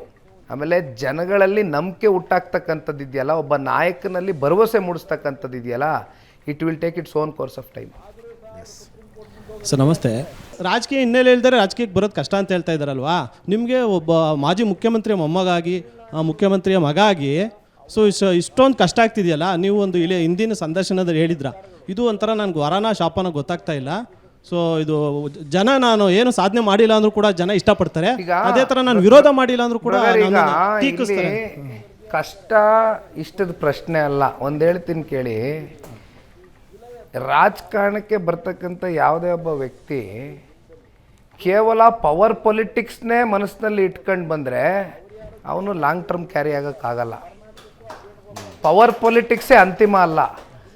ಈಗ ನೀವು JDS ಅವರು ಕಾರ್ಯಕರ್ತರು, ಇದೇ ದೇವೇಗೌಡರು ಸಾಹೇಬರು 64 ವರ್ಷದ ಸುದೀರ್ಘ ರಾಜಕಾರಣ ಅವಧಿ ನಿಮಗೂ ಗೊತ್ತಿದೆ. ಎಷ್ಟು ವರ್ಷ ಅಧಿಕಾರದಲ್ಲಿದ್ದರು? 2 ವರ್ಷ ಅಜಿತ್ ಅವರ ಏಜ್ ಕೇಳ್ತಾ ಇದ್ರು, 94 ವರ್ಷ. 4 ವರ್ಷ. ಇವತ್ತಿಗೆ ಯಾರು ಅವ್ರು ಕಮಿಟೆಡ್ ಆಗಿ ಯಾಕೆ ಮಾತಾಡ್ತಾರೆ? ಈ ದೇಶದ ಜನತೆ ಬಗ್ಗೆ, ರಾಜ್ಯದ ಜನತೆ ಬಗ್ಗೆ ಡಯಾಲಿಸಿಸ್ ಇತ್ಕೊಂಡು ಇವತ್ತು ಬಿಡದಿ ಹೋರಾಟಕ್ಕೆ ನಾನು ಬರ್ತೀನಿ, ಬಂದು ಕೂತ್ಕೋತೀನಿ ರೈತರ ಪರವಾಗಿ ಅಂತ ಯಾಕೆ ಹೇಳ್ತಾರೆ ಮತ್ತೆ ದೇವೇಗೌಡರು ಸಾಹೇಬರು? ಅವ್ರು ನೋಡಾದರೂ ನಮ್ಮಂಥವ್ರು ಕಲಿಬೇಕಾ ಬೇಡವಾ? ಎಲೆಕ್ಟ್ರಾಲ್ ಪೊಲಿಟಿಕ್ಸಲ್ಲಿ ನಮ್ಗೆ ಸೋಲಾಗಿರ್ಬೋದು, ಬಟ್ ನಮಗೆ ಜನರ ಪರವಾದಂಥ ಬದ್ಧತೆ ಕಾಳಜಿ ಇಲ್ಲದೆ ಹೋದರೆ ನಾವು ಇಲ್ಲಿರ್ತಕ್ಕಂಥದ್ದಕ್ಕೆ ಅರ್ಹತೆ ಇರೋದಿಲ್ಲ. ಅದು ನಾವು ಅರ್ಥ ಆದರೂ ಮಾಡ್ಕೊಂಡು ಸೋಲುಗಳು ಫ್ರಸ್ಟ್ರೇಟ್ ಮಾಡ್ತವೆ. ನೀವು ಕ್ಯಾಮ್ರಾದ ಮುಂದೆ ಜನ ಇದ್ದಾಗ ಇಲ್ಲ ನಾವು ಜನ ಪಾಲಿಟಿಕ್ಸು ಸೋಲು ಗೆಲ್ಲು ತಲೆ ಕೆಡಿಸ್ಕೋಬಾರ್ದು ಅಂತ ಹೇಳೋದು ಬೇರೆ. ಬಟ್ ಒಬ್ಬರೇ ಇದ್ದಾಗಾದರೂ ಬೇಜಾರು ಅನ್ಸುತ್ತೆ ಮನಸ್ಸಿಗೆ, ಯಾಕೆ ನನ್ನ ಜನ ಗೆಲ್ಲಿಸ್ತಾ ಇಲ್ಲ ಅನ್ನೋದೊಂದು ಅಸಮಾಧಾನ. ಅಂದರೆ ಅಜಿತ್ ಜಿ, ಇದೇ ಅಲ್ವಾ ಪ್ರಜಾಪ್ರಭುತ್ವದ ಒಂದು ವ್ಯವಸ್ಥೆ, ನಾವು ಒಪ್ಕೊಳ್ಳೇಬೇಕು. ಅದು ಯಾವ ಸಂದರ್ಭದಲ್ಲಿ ನಮ್ಮ ಸೋಲಾಯಿತು, ಯಾತಕ್ಕೋಸ್ಕರ ನಮ್ಮ ಸೋಲಾಯಿತು, ಆ ಸೋಲಿನ ಕಾರಣಗಳೇನು, ಅದರಲ್ಲಿ ನಮ್ಮ ತಪ್ಪುಗಳು ಎಷ್ಟಾಗಿತ್ತು, ಅಥವಾ ನಮ್ಮ ತಪ್ಪಿಲ್ಲದೆ ನಾವು ಒಂದು ರೀತಿ ಸಾಂದರ್ಭಿಕ ಶಿಶು ಆದಂಥ ಕೆಲವೊಂದಷ್ಟು ಸೋಲುಗಳನ್ನ ನಾವು ಯಾವ ರೀತಿ ಎದುರಿಸಬೇಕಾಗಿತ್ತು, ಇದೆಲ್ಲವೂ ಕೂಡ ಬಹುಶಃ ನೀವು ಹೇಳ್ದಂಗೆ ನಮ್ಮಲ್ಲಿ ಒಂದಷ್ಟು ಪ್ರಶ್ನೆಗಳು. ಯಾಕೆಂದರೆ ಗೆದ್ದಾಗ ಯಾರು ಕೂಡ ಯಾಕೆ ಗೆದ್ವಿ ಅನ್ನೋದನ್ನು ಹುಡ್ಕಕ್ಕೆ ಹೋಗೋದಿಲ್ಲ, ಸೋತಾಗ ನಾವು ಅದನ್ನು ಪೋಸ್ಟ್ ಮಾರ್ಟಮ್ ಮಾಡ್ತಾ ಹೋಗ್ತೀವಿ. ಬಹುಶಃ ಹಾಗಾಗಿ ಆ ಪೋಸ್ಟ್ ಮಾರ್ಟಮ್ಗಳು ಎಷ್ಟಾಗ್ತದೋ ಬಹುಶಃ ಮುಂದೊಂದು ದಿನ ಗಟ್ಟಿತನದ ಜನಸೇವೆ ಮಾಡ್ತಕ್ಕಂಥದ್ದಕ್ಕೆ ನಮಗೆ ಒಂದು ದಾರಿ ಕಾಣುತ್ತೆ. 2028 JDS ಪಾಲಿಗೆ ಟಫೆಸ್ಟ್ ಎಲೆಕ್ಷನ್ ಆಗುತ್ತೆ ಅಂತ ಅನ್ನಿಸ್ತಾ ಇಲ್ವಾ? DK ಶಿವಕುಮಾರ್ ಅವರು ಮುಖ್ಯಮಂತ್ರಿ ಆಗಿದ್ದಾರೆ, ಅವರು ರಾಜ್ಯದಲ್ಲಿ ಒಬ್ಬ ಜನಪ್ರಿಯ ನಾಯಕ ಅಂತ ಅನ್ನಿಸ್ಕೊಳ್ಬೇಕು ಅಂದರೆ 2028 ಗೆದ್ದು ತೋರಿಸಲೇಬೇಕು. ಅದರಲ್ಲೂ ಹಳೆ ಮೈಸೂರು ಭಾಗದ ಒಕ್ಕಲಿಗ ಸ್ಟ್ರಾಂಗ್ ಹೋಲ್ಡ್ನಲ್ಲಿ ಗೆಲ್ಲದೆ ಹೋದರೆ ಅವರು ಜನಪ್ರಿಯ ನಾಯಕ ಆಗೋದಕ್ಕಾಗಲ್ಲ. ತಮ್ಮ ಎಲ್ಲ ಎಫರ್ಟು ಹಾಕ್ತಾರೆ ಅವರು ಈ ಸಲ. So it will be a toughest election for you. ಈಗ ಎ ಗ್ರೇಟ್ ಅಡ್ಮಿನಿಸ್ಟ್ರೇಟರ್ ಅಂತ ಕೇಳಿದ್ರೆ 100% ಬೆಂಗಳೂರು ಅಂತಕ್ಕಂಥ ನಗರದಲ್ಲಿ ಹೈಯೆಸ್ಟು ಟ್ಯಾಕ್ಸ್ ಕಲೆಕ್ಷನ್ ಆಗ್ತಕ್ಕಂಥ ಈ ಸಿಟಿಯಲ್ಲಿ ಅವರು ಉಸ್ತುವಾರಿ ಮಂತ್ರಿಗಳಾಗಿ DCM ಆಗಿ ಸಾಧನೆ ಮಾಡಿದ್ದೇನಪ್ಪ ಅಂತ ಹೇಳಿದ್ರೆ ಬಹುಶಃ ಶೂನ್ಯ. ಅವ್ರು ಹೇಳ್ಕೊಳ್ತಕ್ಕಂಥದ್ದಕ್ಕೆ ಯಾವುದು ಕೂಡ ಅದೇನೋ ಹೇಳ್ತಾರಲ್ಲಪ್ಪ ಮಾತಿತ್ತಿದ್ರೆ, ಅದೇನೋ ಸಾಕ್ಷಿ ಗುಡ್ಡೆ ಅಂತಾರಲ್ಲ, ಸಾಕ್ಷಿ ಗುಡ್ಡೆಗಳೇನು ಬಿಟ್ಟಿಲ್ಲ ಅವರು. ಬಟ್ ಎಸ್, ರಾಜಕೀಯ ಅಡ್ಮಿನಿಸ್ಟ್ರೇಷನ್ಗಿಂತ ರಾಜಕೀಯ ಮಾಡ್ತಾರ ಅಂತ ಕೇಳಿದ್ರೆ ಅಡ್ಮಿನಿಸ್ಟ್ರೇಷನ್ಗಿಂತ 100 ಪಟ್ಟು ಜಾಸ್ತಿ ರಾಜಕೀಯ ಮಾಡ್ತಾರೆ ಅವರು. ಓಕೆ, ಅದಕ್ಕೆ ನಾವು ಕೂಡ ತಯಾರಾಗಿ ನಿಂತ್ಕೊಂಡಿದ್ದೀವಿ. ನಾವೇನು ಕೈಕಟ್ಟೆ ಹಾಕ್ಕೊಂಡೇನು ಕೂತಿಲ್ಲ. ಅದಕ್ಕೆ ಪ್ರತಿಯುತ್ತರ ಕೊಡ್ತಕ್ಕಂಥದ್ದಕ್ಕೆ ಜನತಾದಳದವ್ರು ನಾವು ತಯಾರಾಗಿದ್ದೀವಿ ಈ ವಿಚಾರದಲ್ಲಿ. ಅಲ್ಲಿ ಹಾಸನದಲ್ಲಿ ಶಿವಲಿಂಗೇಗೌಡರನ್ನೊಬ್ಬರನ್ನ ಚೆಕ್ಮೇಟ್ ಅನ್ನೋ ಥರ ತಂದಿಟ್ರು. ಚಲುವರಾಯಸ್ವಾಮಿ ಅವ್ರನ್ನ ಮಂಡ್ಯದಲ್ಲಿ ಕೊನೆಗೆ ಏನಾಗ್ಬಿಟ್ಟಿದೆ ಅಂದರೆ ಅಜಿತ್ಜಿ, ಸ್ವತಃ ಬಾಲಕೃಷ್ಣ ಮೂಲ ಕಾಂಗ್ರೆಸ್ಸಿಗರು ಸಿಗ್ತಾ ಇಲ್ಲ. ಇಲ್ಲಿ ರಾಜಕೀಯ ಅಸ್ತಿತ್ವವನ್ನು ಪಡ್ಕೊಂಡಿರ್ತಕ್ಕಂಥವ್ರನ್ನ ಯಾರು ದೇವೇಗೌಡರ ಕುಟುಂಬವನ್ನು ಅತಿ ಹೆಚ್ಚು ನಿಂದಿಸ್ತಾರೋ, ಅತಿ ಹೆಚ್ಚು ಬೈತಾರೋ, ಆ ಕಾಂಟ್ರಾಕ್ಟ್ ಪೀರಿಯಡ್ ಮುಗಿದೋಗಿದೆ. ಇವಾಗ ಅವ್ರಿಗೆ ಅವಾರ್ಡ್ ಆಗೋಗಿದೆ. ಈಗ ಕಾಂಟ್ರಾಕ್ಟ್ ಕೇಳೋದು ಅವಾರ್ಡ್ ಆಗಿದೆ ಇವಾಗ ಅವ್ರಿಗೆ. ಅವ್ರು ಮಂತ್ರಿಗಳಾಗಿದ್ದಾರೆ. ಬಹುಶಃ ಹಂಗಾಗಿ ಕೊಟ್ಟಿದ್ದಾರೆ. ಅವ್ರದ್ದಾದಂಥ ರಾಜಕೀಯದ ಲೆಕ್ಕಾಚಾರಗಳು ನಡೀತಾ ಇದೆ. ಸಮಯ ಕೊಡಬೇಕು ಅಜಿಜ್ಜಿ ಎಲ್ಲದಕ್ಕೂ. ಈಗ ಬಹುಶಃ ಒಂದು 3 ತಿಂಗಳಾಗಿದೆ ಮುಖ್ಯಮಂತ್ರಿಗಳಾಗಿ. ಈಗ ತಾನೇ ಸಚಿವ ಸಂಪುಟ ರಚನೆ ಆಗಿದೆ. ಸಮಯ ಕೊಟ್ಟು ಮಾತಾಡ್ತೀವಿ. ಏನು ಪ್ಲಾನ್ 2028?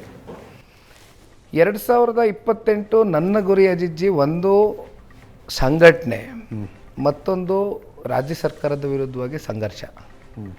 ಇವೆರಡೂ ಇಟ್ಕೊಂಡು ಹೊರಡ್ತೇನೆ. ಈಗಾಗಲೇ ತಮಗೆ ಗೊತ್ತಿದೆ, 3 ಸಲ ಚುನಾವಣೆ ಸೋಲಿನ ನೋಡಿದರೂ ಕೂಡ 75 ಕ್ಷೇತ್ರ ನಾನು ರಾಜ್ಯ ಪ್ರವಾಸ ಮಾಡ್ಕೊಂಬಂದಿದ್ದೇನೆ. ಬರಪೀಡಿತ ಪ್ರದೇಶಗಳಿಗೆ ಒಂದು ತಂಡ ಮಾಡ್ಕೊಂಡು ಹೋಗಿದ್ವಿ. ಹಾಗಾಗಿ ಬಹುಶಃ ಮುಂದಿನ 1-2 ತಿಂಗಳುಗಳಲ್ಲಿ ನಾನು ಆ ಭಾಗದ ರೈತರ, ಈಗ ಏಕೆಂದರೆ 3000ಕ್ಕೂ ಹೆಚ್ಚು ಜನ ರೈತರು ಆತ್ಮಹತ್ಯೆಗೆ ಶರಣಾಗಿದ್ದಾರೆ. ಕಳೆದ ಬಾರಿ ಅತಿವೃಷ್ಟಿ ಆಯಿತು, ಅವರಿಗೆ ಯಾವುದೇ ರೀತಿ ಬರ ಪರಿಹಾರದ ಒಂದು ಘೋಷಣೆಗಳು ಈ ಸಲಿನೂ ಆಗಿಲ್ಲ, ಕಳೆದ ಬಾರಿನೂ ಆಗಿಲ್ಲ. ಹಾಗಾಗಿ ರೈತರ ಜೊತೆ ನಾವು ಯಾವತ್ತೂ ಕೂಡ ಪಾರ್ಟಿ ನಿಂತಿದೆ. ಒಂದು ಕಡೆ ಪಾರ್ಟಿಯ ಒಂದು ಆರ್ಗನೈಸೇಷನ್ ಸಂಘಟನೆ ಇರ್ಬೋದು, ಮತ್ತೊಂದು ಕಡೆ ನಮ್ಮ ನಾಡಿನ ಜನತೆ, ವಿಶೇಷವಾಗಿ ರೈತಾಪಿ ವರ್ಗದ ಜೊತೆಯಲ್ಲಿ ಜನತಾದಳ ನಿಂತ್ಕೊಳ್ತಕ್ಕಂಥ ಕಾರ್ಯಕ್ರಮಗಳು ರೂಪಿಸ್ತೇವೆ. ಆ್ಯಸ್ ಆನ್ ಟುಡೇ ಎಷ್ಟು ಜನ MLAಗಳು ನಿಮ್ಮ ಜೊತೆಗಿದ್ದಾರೆ? JDSನ MLAಗಳು. ಯಾಕೆ ಈ ಪ್ರಶ್ನೆ ಯಾಕೆ ತಾವು ಕೇಳ್ತಾ ಇದ್ದೀವಿ? ಗೊತ್ತು ನಿಮ್ಗೆ ಯಾಕೆ ಕೇಳಿದೆ. MLC ಇಲೆಕ್ಷನ್ನಿನ ಕ್ರಾಸ್ ವೋಟಿಂಗು ಅದರ ಹಿನ್ನೆಲೆಯಲ್ಲೇ ಕೇಳ್ತಾ ಇದ್ದೀನಿ. ಕ್ರಾಸ್ ವೋಟಿಂಗು ಆ ಸಂದರ್ಭಕ್ಕೇನೇ ಆಗಿದೆ ಅಜಿಜ್ಜಿ. ಅಂದರೆ ಅದರಲ್ಲಿ ಅದ್ರ ಹಿಂದಿನ ಆಮಿಷಗಳು ಯಾರ್ಯಾರಿಗೆ ಎಷ್ಟೆಷ್ಟು ಬಂದಿರ್ಬೋದು, ಅಥವಾ ಅನುದಾನದ ಆಮಿಷಗಳು ಬಂತವಾ, ಅಥವಾ ವೈಯಕ್ತಿಕವಾದಂಥ ಅನುಕೂಲತೆಗಳು ಪಡ್ಕೊಂಡ್ರ, ಎಲ್ಲವೂ ಕೂಡ ಆಗಿದೆ. ಬಟ್ ಎಲ್ಲರೂ ಕೂಡ ಯಾವುದೇ ಸಭೆಗಳಿಗೆ, ಅಂದರೆ ಪಾರ್ಟಿಯ ಚೌಕಟ್ಟಿನ ಸಭೆಗಳಿಗೆ ಕರೆದ್ರೂ ಕೂಡ ಅಷ್ಟು ಜನ ಹಾಜರಿರ್ತಾರೆ. GT ದೇವೇಗೌಡರನ್ನು ಬಂದುಬಿಟ್ಟು ಒಬ್ಬರನ್ನ ಹೊರತುಪಡಿಸಿ ಎಲ್ಲರೂ ಕೂಡ ಇರ್ತಾರೆ. ಓಕೆ, ಎಲ್ಲರೂ ಭಾಗವಹಿಸ್ತಾರೆ.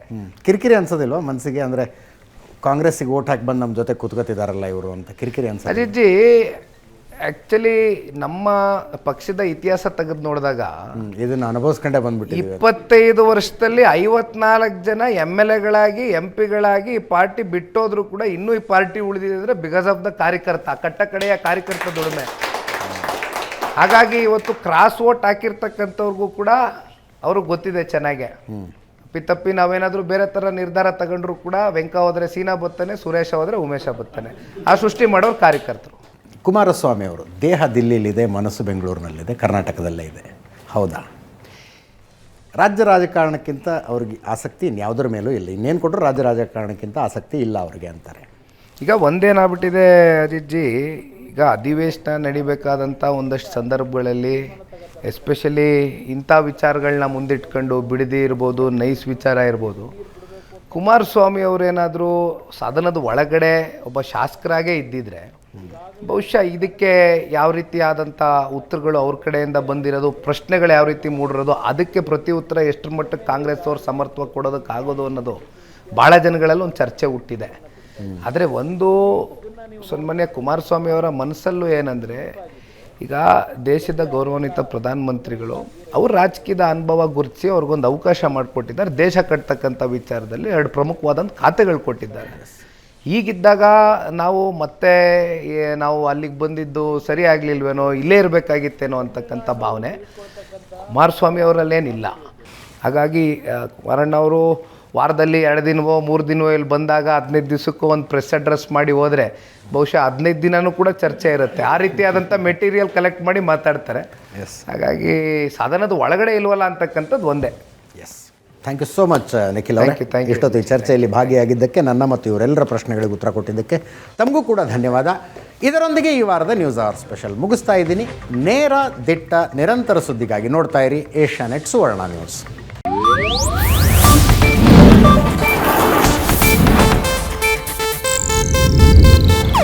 ಇದು ಏಷ್ಯಾನೆಟ್ ನ್ಯೂಸ್ ನೆಟ್ವರ್ಕ್ ಪ್ರಸ್ತುತಿ.